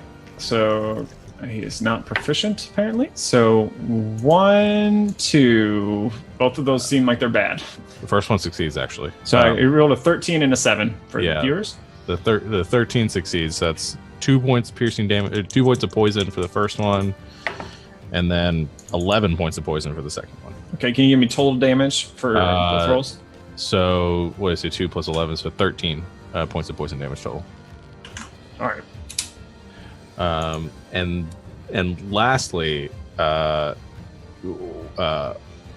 Who's is going to click a small device and is going to throw a sparking ball, which kind of like shatters into pieces, and these like strands of metal kind of fly out as he throws the stunner at the wizard as well. Okay. Which he's not wearing. He's not wearing metal armor. Yeah, no. But I guess it's still a ranged weapon attack, right? Yeah. So I still get it. That's 24. 24. Yeah, that's gonna hit. So what happens? So 1d4. So that's gonna be 7 points of bludgeoning damage, and he is restrained. Oh, dang, Gina. All right. He's gonna take some damage at the start of his turn. All right. Sweet. So he's sputtering. He's like, oh no! Which brings us to Corid. Real quick before we get to Dago, I have to make 3 whole concentration checks for bark skin.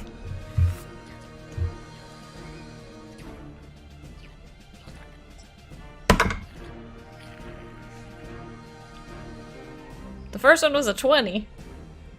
Hold on, let me look at the slams. I took 17, 23, and 14 damage. Was it okay? So it's like 10 or half damage, whichever's greater. Yeah. Mm-hmm. So basically, I don't think as long as you're. What were the rolls yours? You had 20 and a something else. I rolled a 20. I didn't roll anything else. That one's really good too. You have to roll like 13 or lower, I think, or 12 or lower. That one is a 12 on the dice, so that one's a 17 on the dice. Yeah, you're fine. Okay, great. Yeah. Sorry, go on. I think the only one that had a chance was that 23 bludgeoning, which I think would have been like a 12 check or something like that. Cool. All right. Corid. Okay. Gonna start things off by commanding my hair. It's gonna snake its way over and try to wrap around the golem. Okay. So it needs to make a dex saving throw. Oh, all right. It is not good at that. It rolls a 1. So it is restrained as this 50-foot length of iron rope just wraps around it and ties it up. That's awesome. There's no limit on the size of the creature. It just does Large or smaller. All right. Cool. That's amazing. Yep. And now I am going to make 2...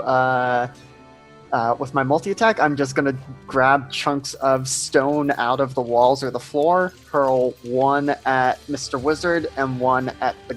Well, I'll start with Mr. Wizard. Maybe he's going to get 2 rocks to the face. Okay. That's so many dice that got rolled. That's a 15 to hit. 15. It is at advantage because they're restrained, right? 15. Yeah. 15 hits. Okay, so I'll just roll a d20 again in case it's a nat 20. Whoops, I think I just rolled a 2d100. 1d20. Come on. We're good there. Yep. Okay, so no, not a nat 20. So, so 20 points of bludgeoning damage. Yep. Is Mr. Wizard still standing? He's still standing. Okay. He's a tough boy for a wizard, but okay. So rock number 2 is also going at his face. Okay.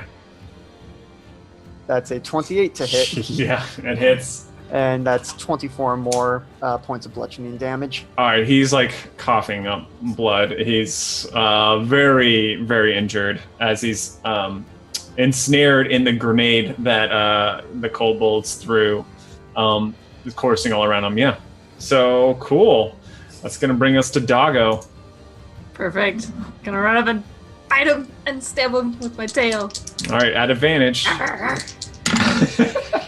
Okay, so that is 24 to hit on Yep. the bite. For the sting, that is a 26 to hit. Yep. So, all right, let's do the bite. He can't survive this. There's no way. There's, yeah. He has a good chunk of hit points, but I don't think he's gonna make it. Okay, 9, 16, 21, 25, 26, 28 piercing damage for the bite. Okay. He actually so as you bite into him, you kind of like, and like some of the grenade, like the stunner grenade, is like getting tangled up in your teeth as you're like ripping around. Then you just kind of like pull free, and you rip his torso free from his legs that kind of clatter down, and Ignatius is dead. I didn't even have to stab him, but I probably will. Also, I don't know if you remember this on your sheet. If you reduce a Yes. creature to 0 hit points, you also gain a bonus action. Roar! You still have your tail, and you have a bonus action now. Yes. I don't know what I can do with bonus actions, but I can. It's a you get an extra bite attack. You can okay. move an additional half your movement or something and get a bite Yeah. attack. So you Well, can then, bite yeah. and sting at the golem. So yeah, blood dripping down my mouth. I'm gonna turn around and try to bite the golem, but it's made out of rock, so this might not go well. But Advantage because still restrained. oh, it's also restrained.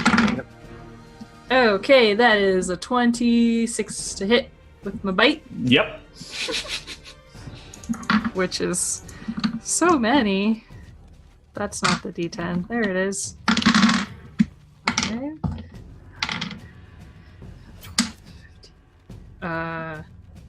26 piercing damage. Okay. And then for my stinger, a natural 20! Oh my god. Guys, this is intense.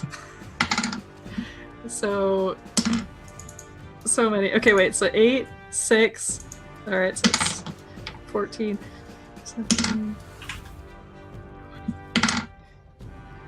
Oh, wait, I didn't mean to roll that one. 25 piercing, and it has to make a Constitution saving throw or be poisoned? All right.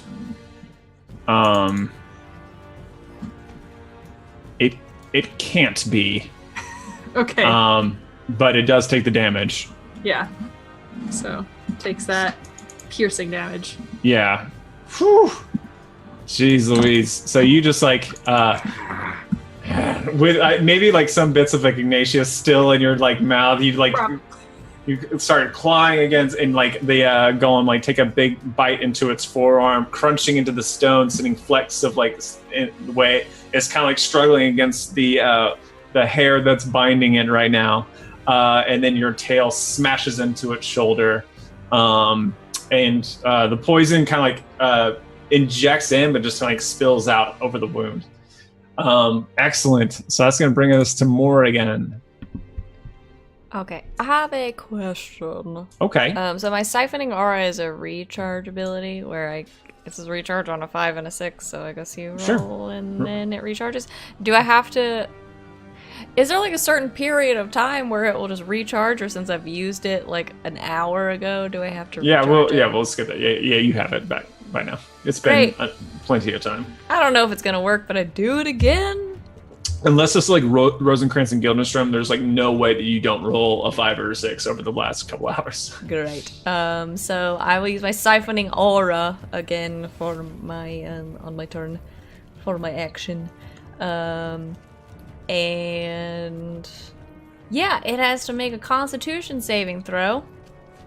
Okay. And he's gonna take some necrotic damage. I don't It know. rolled 13. That's a fail! All right. Hit me. Oh, I rolled way better. 6, 11. Oh, wait. I have advantage on this. Roll one more time. 17. Okay, that succeeds, and he takes half of 27. Okay. Half of 27. So we'll do that as 14.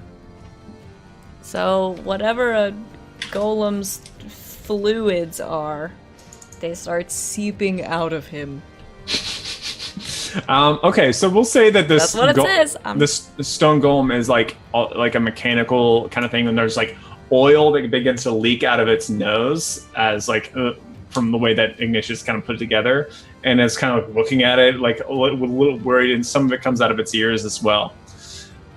Excellent. So that's going to bring us to the stone golem, and it is restrained, right? So and it has to like take an action to break loose. To escape, yes. All right. I think it's going to try to do that. So what is that?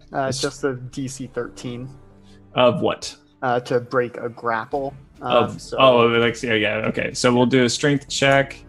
Rolls a 20. So breaks through the hair as it snaps across in like this twing, because it's like a steel hair, and it kind of spins around the room and slices like a tapestry in half as it kind of spins off.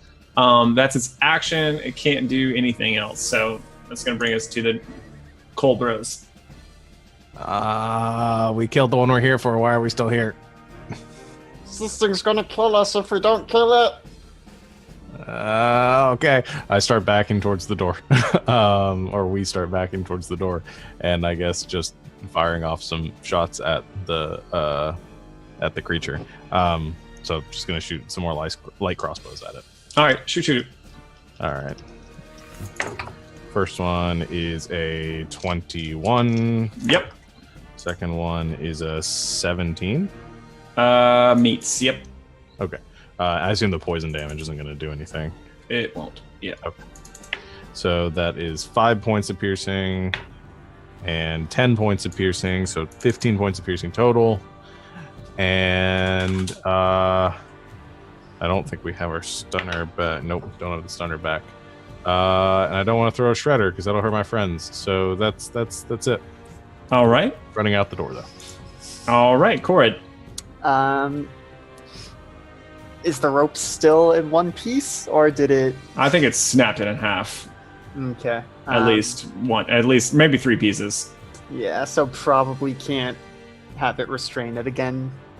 Okay. Then I will also start backing up, but as I do, I'm just going to throw 2 rocks at it. Okay. Let's see. Yeah, no longer have advantage. An 18 to hit. Yep.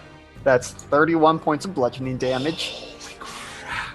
So yeah, with the cord, when it's touching the ground, it gets 2 extra damage dice. So the rock is normally 2d8. When I'm on the ground, it's 4d8 of damage. And maybe someone would rules lawyer that I'm not actually on the ground, but I'm touching a rock. This. And the second rock attack is also 19 to hit for 26 bludgeoning. Okay. So I just did 57 points of bludgeoning damage in a turn. Frick. All right. Yep, you did. And using my movement to back out the door. Okay. All right, Doggo. Okay. Seeing that the others are kind of making their way out, gonna try to step away from the golem, but like hit it with my stinger. Okay. Have, like, reach. Yeah, 15 feet of reach. So yeah, I'm gonna like back away and sting it as I do. Okay. As you like back away, I think it's gonna take a swing at you. Okay. But yeah, continue. Why do I have Corid's sheet up? Oh no. So it swings at you, rolling a 22. Yes, that does hit. All right, so you take 20 points of bludgeoning damage. Ouch. Okay, but I'm resistant to that. And I miss on the stinger. It's like a 10 to hit. Okay. All right. Which is going to bring us back to Mora again. Great. My siphoning aura lasts for 3 turns, so Yep. on this turn that just happens. He makes a con save. Was it con? Yes. Rolls a 24. 6, that succeeds. 12.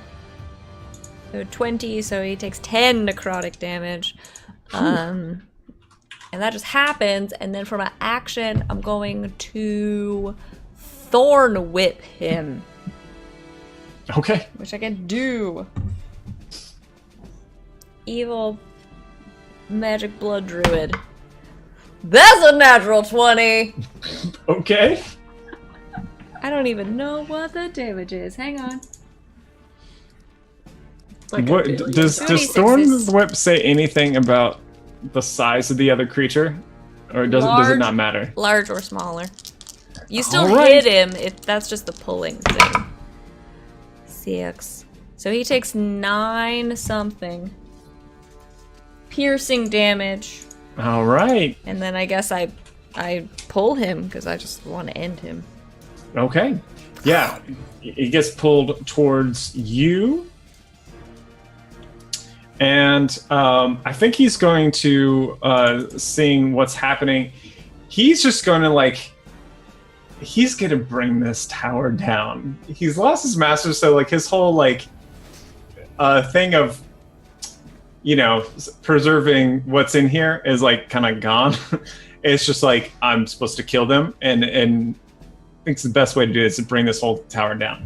So it's just going to, with 2 massive fists slam into the wall and the floor, and we'll see how those damage rolls are.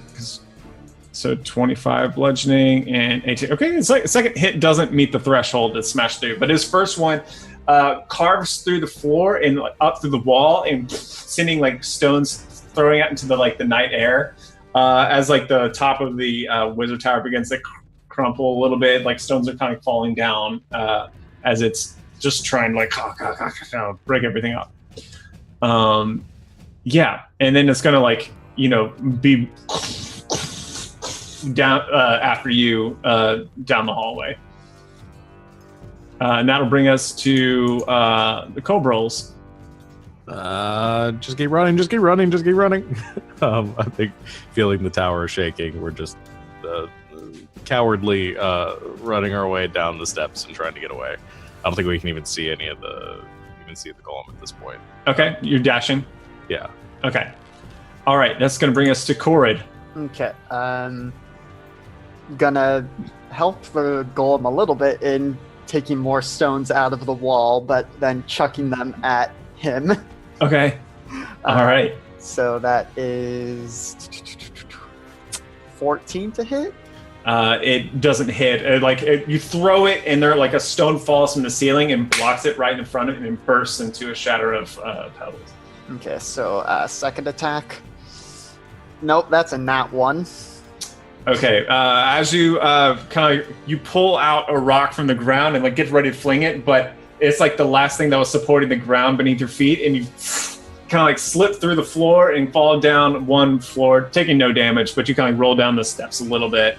It actually gets you a little bit further away from it. We're just running past him now.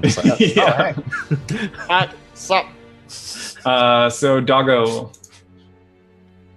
It's gonna take off after the others. Maybe pick up Corin along the way, because I can run pretty fast. I'm dashing. Just abandoning Morgan to fight the golem alone. All right, so you begin to move down the stairs, and Morgan. Is the golem really injured? It's really injured, yes. I'm gonna fight him. So the tower's coming down around us, right? Yes. Can I see the sky now?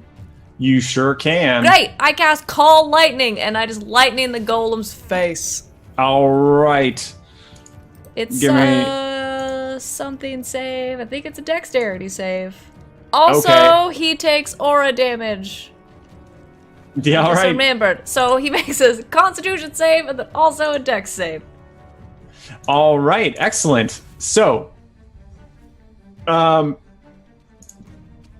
gonna assume it fails the Dex save. Or Dex save rolls an 8. Con save rolls a natural 20, 25. Great. So he takes 5, 10, 12, 16. So 8 necrotic damage.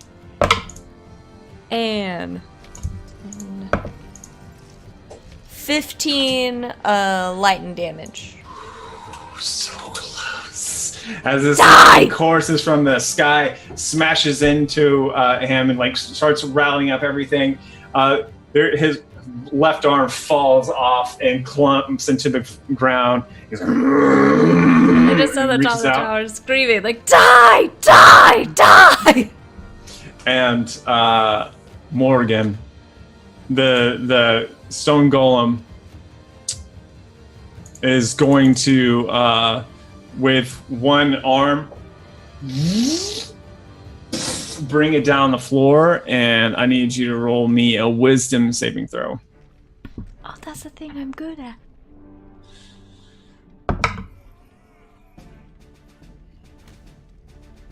"22. Okay, well, nothing happens. He tried to slow you, but with a stunning blow. As he slams down and like the roof of the tower begins like, and like half of it slides off and begins to clatter down. Morgan, with your 19 passive perception, you see a light shining in the darkness, coming from the keep, flying through the air, kind of towards the tower. As Thomas is now aware of what's going on, comes to his friend's aid.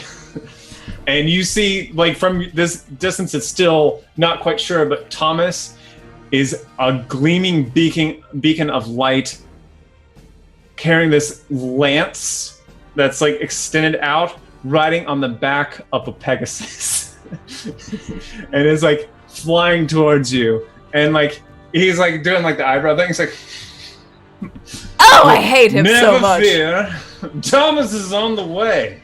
Can I scream on someone else's turn? Yes. I start screaming. Okay. You!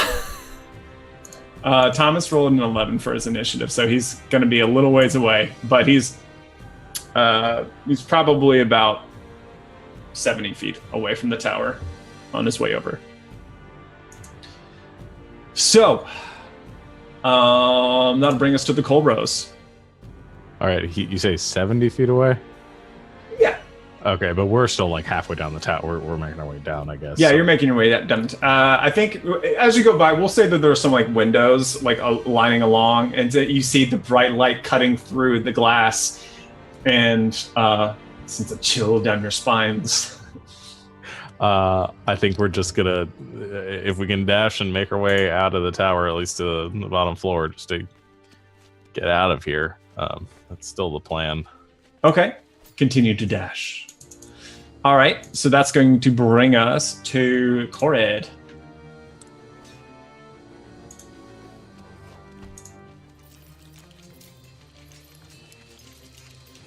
Muted. You're muted. Sorry, just saying there's not enough time to conjure an elemental because that takes a minute. So I think instead what I will do is peeking out one of the windows, just like tearing rocks out from both sides. And this will be a disadvantage because he's outside the range, or the first range. But throwing rocks at him and his stupid dumb Pegasus. Whose name is Prism. Eat it! Just eat it! Alright, so hucking rocks. So yeah, just disadvantage. Give me a couple attack rolls. Are you going for the Pegasus or going for Thomas? Let's go for the Pegasus. Okay. So the first one's a 13. that's going to hit.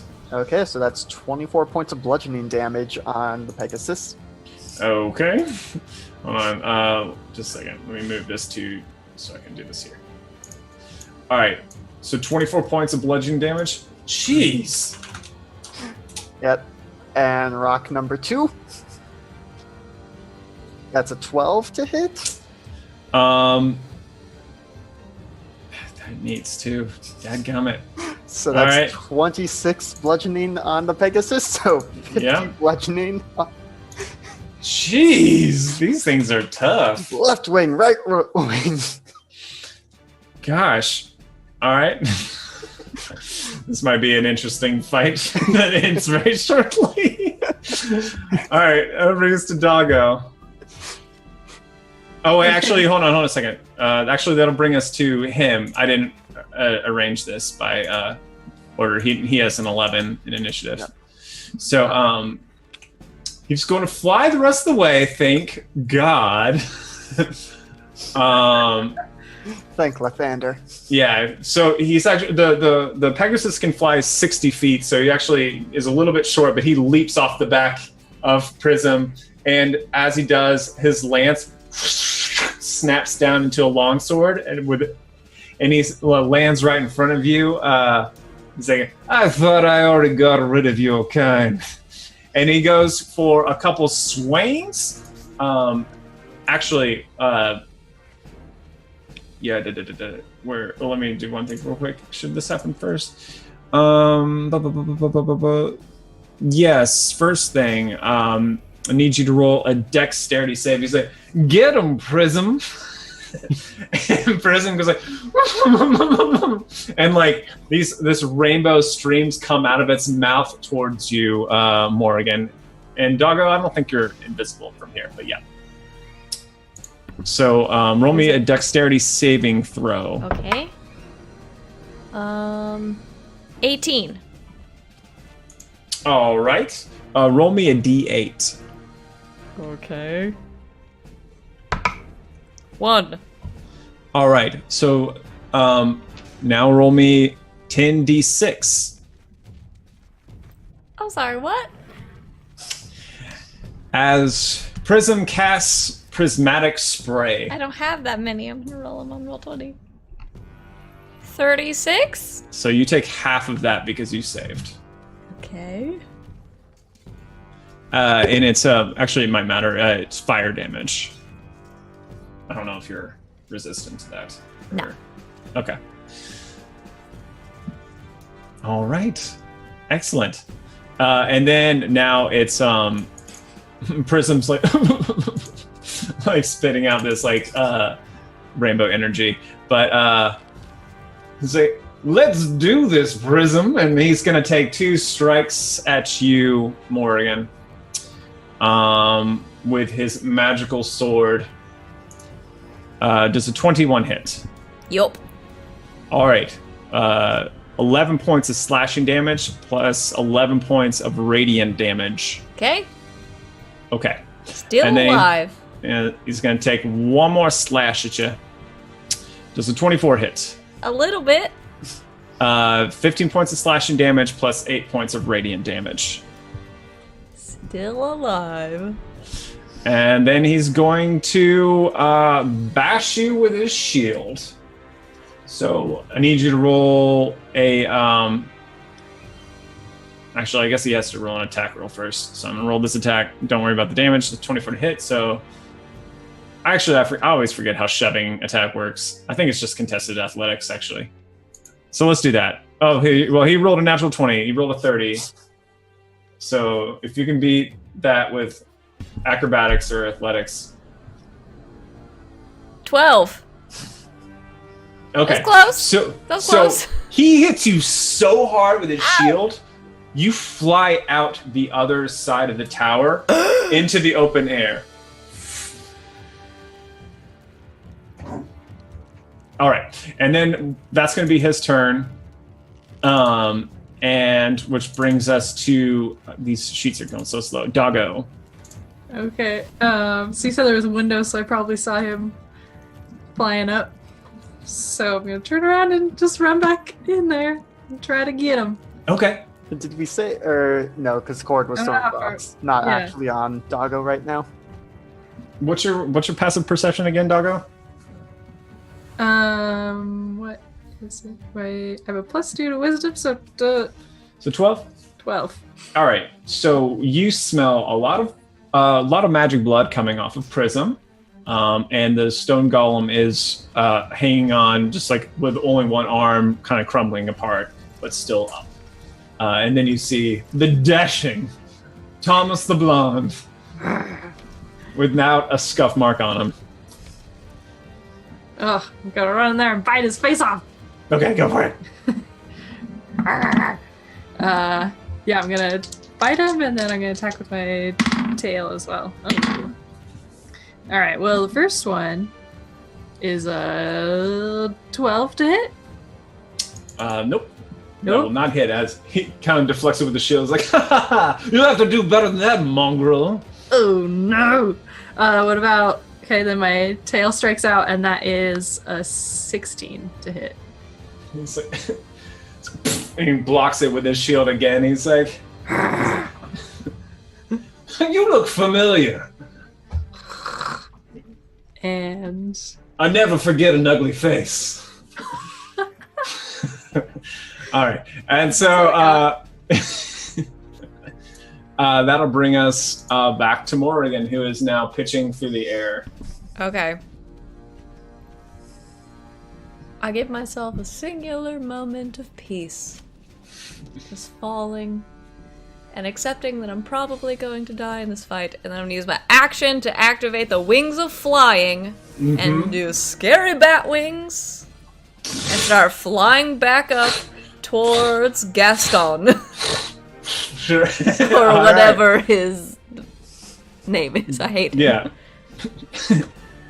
All right, so you come back up and say, yes. excellent.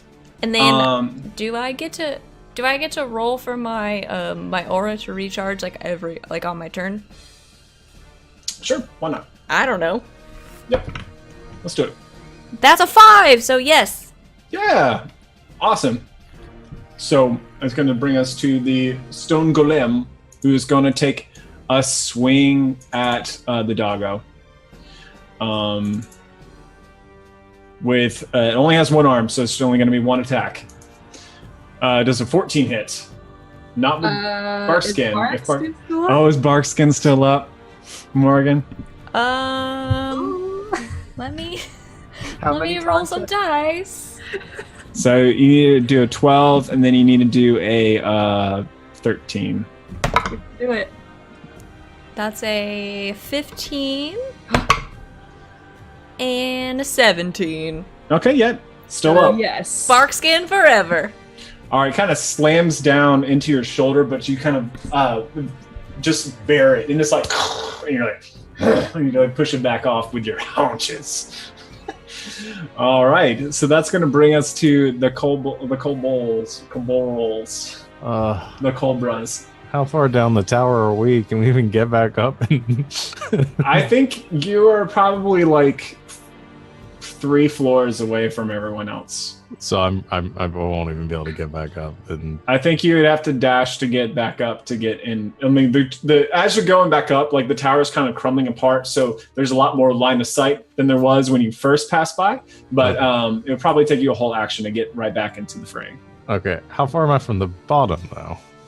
I think you're about. We'll say that you're closer to the bottom than you are to the top. You're about like 2 stories from the bottom. Okay, and the tower's pretty weak now? It's pretty weak at the top, yeah. Okay. You can destabilize it from the bottom too, for sure. That's what I'm thinking. I think we're gonna keep going to the bottom, and I think we're gonna do whatever we can. I don't know if we could do a tinkering thing and try to break out some pieces or break it down, or if it's just gonna be explosions. Okay, sure. Yeah, so you run down to the bottom, and you have how many shredders do you have at your disposal? 1 per every time I roll a 4 to 6 on the recharge die. So I Okay. use 1 per round if I recharge every time. Okay, so we'll say that. Yeah, go ahead and roll me to recharge if you haven't already. Well, the last time I used it was in the fight at the docks. Oh, okay, yeah. So you have one by now. So yeah, so you begin to place one charge. You can start that process. Okay. At the bottom. So that'll be what you do. It's just getting started. It's probably going to take you another turn to like get more charges out and prime stuff. But yes. Okay. Cool. That's awesome. Corid. Okay, heading back up the tower, I want to be able to, if at all possible, get within 30 feet of Thomas. Okay. Yeah, you can get within 30 feet of him, definitely. Hey, handsome, dance for me. And I cast Otto's Irresistible Dance. Okay. Target begins there is no save on this. What? He can make a save like after this, but just the first time, it's just he begins to dance. Choose one creature that you can see within range. The target begins a comic dance in place, shuffling, tapping its feet, and capering for the duration. Creatures that can't be charmed are immune to this spell. Okay. It must use all its movement to dance without leaving its space and has disadvantage on dex saves and attack rolls. While the target is affected by the spell, other creatures have advantage on the attack rolls against it. As an action, the dancing creature makes a wisdom saving throw to regain control of itself. And on a successful save, the spell ends. You bastard!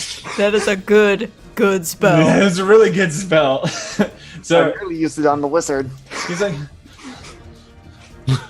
So he can still attack, it'll just be at disadvantage. so he's holding his sword. He's like, and there's like an expression like worry that crosses his face as this happens. Jeez. I bet he's a great dancer, though. Yeah, he's pretty good. It's just glorious, really. Yeah. He's so handsome. But because my hair rope is broke, I can't do anything with my bonus. So that's my turn. All right. He is going to roll a wisdom saving throw to break out of this. So he rolls a natural 20. Oh, that was a wisdom check and not even a saving throw. He has actually +4 on top of that saving throw because of his aura. Oh my god, no one cares, Thomas. Yeah, he's going 27. So he's like, ugh. He's like, how dare you? But at least that was his action that turn. Yep, it was. So he's just kind of like, brace, get ready. But Prism is going to go, bring in the nostrils, like as it's like bringing in more energy. And then this time at Doggo, need you to roll a dex save. Alright, let's see. Oh no. And a d8 after that. It's All a really right. low saving So throw. that's a 4. Nope. It's not that low. Well, no. Oh wait, I just missed. I have proficiency in saving throws, so that's an 8. Okay. Yeah. So Okay, unfortunately, and that is a then- fail. Okay, and then you said roll a d8. You said? Yeah, roll a d8. Okay, I got a 5. Okay, so that's blue. So roll me 10d6. Oh, okay. That's actually good for a doggo. I think it is good for you. Yeah. Okay, I'm gonna do it in roll 20. 10d6. So you take 30 points of cold damage. Ah, which is half because I'm resistant to that. Well done. All right, so 15. All right. As this kind of this cold energy bursts out of like Prism's nostrils, and Prism lands onto the ground, like clopping onto the ground behind Thomas now. That's going to bring us to Doggo. It's your turn. Okay. I did not like that from the horse. Is there any way I can like strafe around Thomas and try to get at Prism?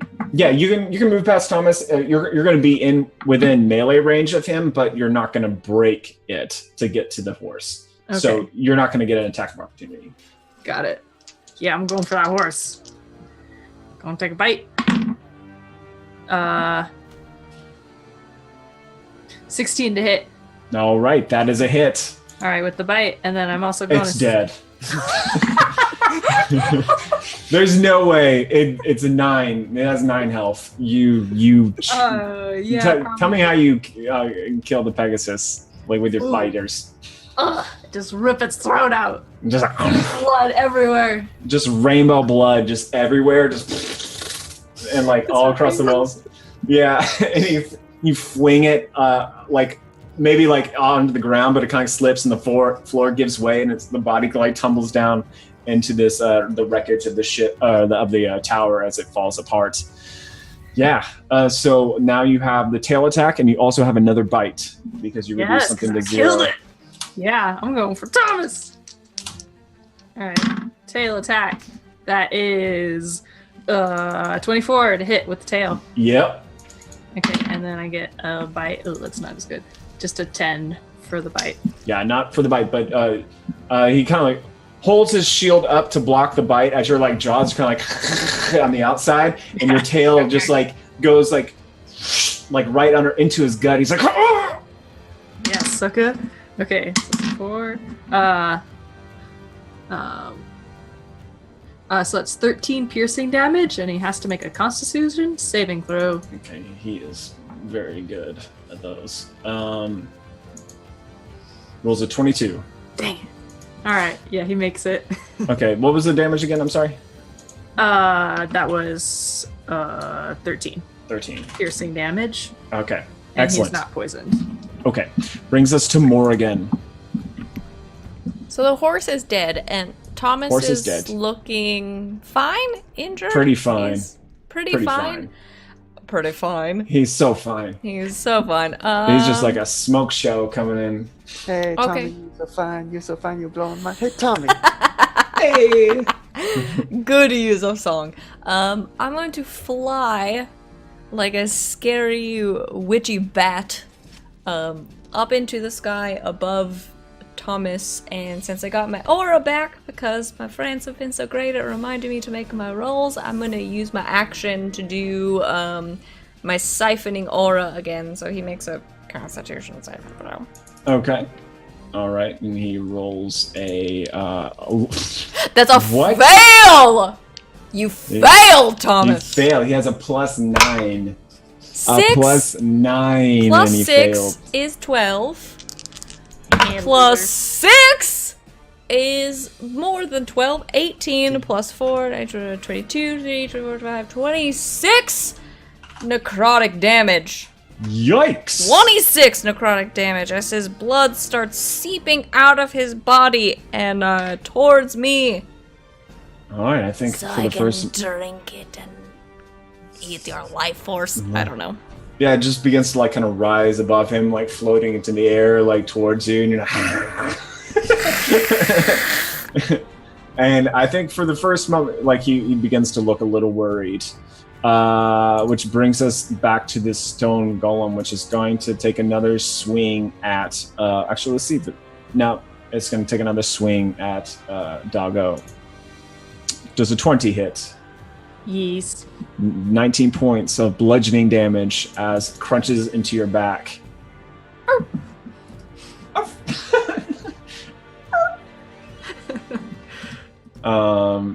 All right, so that's going to be its turn because it has only one arm, and bring us to the Colbros as you continue to set bombs around. Give me an intelligence check to see if you place them in the best places. All right. That's a natural 20. Okay. All So right. 23. So yeah, I think between this turn or last turn, this turn, and like the next turn, you'll have like them all set in really great places, and you can pop it at the end of your next turn. Okay, we're just placing down. We whistle while we work. Awesome, Corrid. Okay, let's start with one rock at the golem, see if we can't finish it off. Okay. So, rock attack, 22 to hit for 32 bludgeoning damage. Yep. As this stone you pull out and throw hits it right in the center of the chest, and it looks up at you and glares, this golden energy like firing off, and it kind of lunges for you with this arm raised high, and these cracks spread out all across it, and just falls into pieces before it can get towards you, like its fist slams on the ground right in front of you. as the golem is slain. Mwahaha. That's one thing Doggo didn't kill. And other rock going at Thomas's face. All right, give me a throw. 26 to hit Yep. for 25 bludgeoning damage. Woo. Okay. Yep. Just so the viewers are aware, this whole time the Cord has basically been throwing stones the size of himself at all these things, which is why they're doing such big damage. So, all right. So what happens next is he kind of like backs up a little bit and takes a. You can only see kind of 3. How far are you away? 30 feet? Is that what you said? Within 30 feet? Mm-hmm. And you're within 30 feet, Morgan? All right. So I need you all to roll me a Constitution saving throw. Okay. Oh, that's good. In 18? 21. 12. Okay, Doggo fails, but everyone else succeeds. If someone wants to roll me 5d6 and 5d6. Wait, was that 2? So 2 sets, because they're different damage types, if it matters. Okay. That is 18 for the first one and 19 for the second. Okay, so for Corrid and Morgan, this is halved, but you take, but Doggo, you take 18 points of thunder damage and 19 points of radiant damage. I'm unconscious. Okay, so you're in the air about 30 feet, just kind of and fall into the ground next to Thomas, because you're right above him. Is that what you were saying? Okay, right on the floor next to Thomas, and like the floor gets like a little bit more. Yeah, so that's what happens in his turn. I don't think he gets anything else to do there. So half of that is going to be 19 yeah. for a successful save. Okay.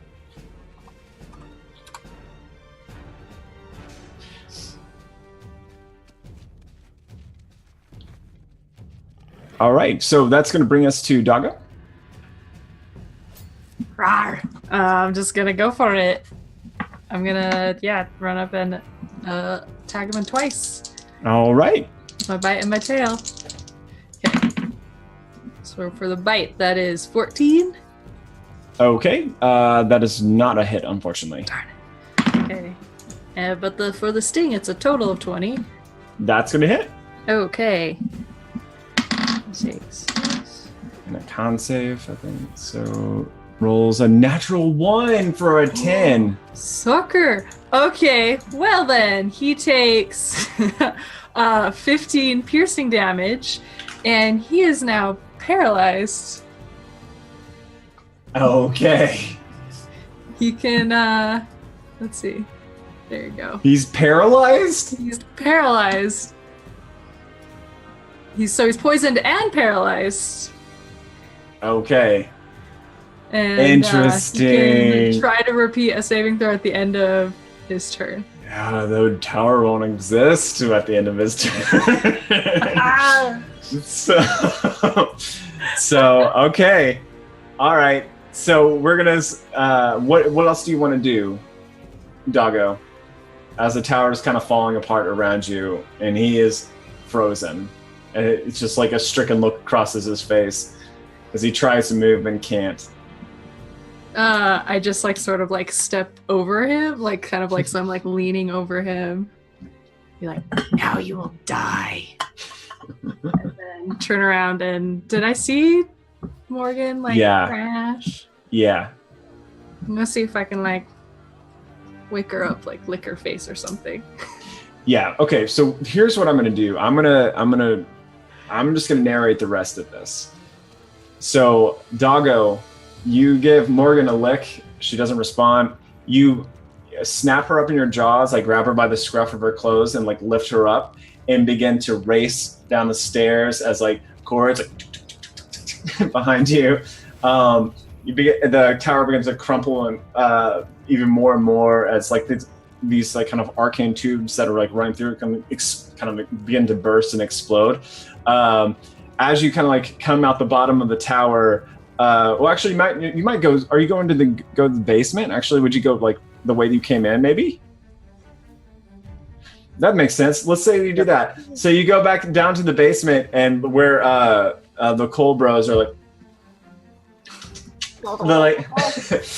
There's just like, I imagine just this connection of like wires and all this is always hanging around everything across, and I'm just in there like trying to like light the fuse and just you're alive. And then like oh, you're alive. And then you all like hurriedly make your way back into the tunnel, and the fuse goes to the bombs, and the tower completely gives way as Thomas, paralyzed, unable to do anything, falls in the rubble, and the whole tower, like the 6 or 7 floors of stone, crush him, and like dust just kicks up and sends it scattering all across of the courtyard there as you all make your way out, like through the tunnels along the sewers, and through darkness and in all the commotion, you make your way back out of the city and into the dark wood. But you've all struck a blow for monster kind everywhere. This expansion of Westboro and the humans and elves and dwarves there, it's been staved for the day. And when Lathander comes in the morning, he's like, "Ah, that was my boy." Did I leave? Yeah. Roll me a couple of death saves. Oh, jeez. We'll see. We'll see. Here we go. Oh God! Don't throw your dice on the floor. I just make sure I tuck the shiny rock that I found to my bag. Yeah. I rolled an 8 and a 19. That's Okay. a couple. I don't know. That's a couple. You So said a roll me- couple. Yeah, until you die or live is what we're going for. So you're 1 and 1. Natural 20. Okay, you're awake. Never mind. Well done. As you kind of like, as you're like jostling as a doggo is like carrying you around. Excellent. So yeah, you all have survived. You have slain Thomas and his buddies. You've done it. Well done. Thomas has died, and you are the victors. Is there any epilogue that you all want to have together? Together? I don't know. I still got to go get my shiny rock from the temple at some point. Probably like, do you want some of this blood? Covered in nasty blood. Yes. I go around very creepily and collect blood from Doggo. And then also, if there's anything left of the other 2 dead Sneak-a-Sneak and Wizard, I take vials of their blood and I just tuck them away for later use. Excellent. What about the Cole Bros? I think we go back into our cave, back where we came from, except this time we take all of our treasure and using the sovereign glue, we glue it all to the ground in the cave so that no one can ever take it again. That is the most excellent use of the glue. I'm so proud. Excellent. And that is our one shot for this evening. Thank you all for joining us, and we will see you all later. Bye. Bye. Bye.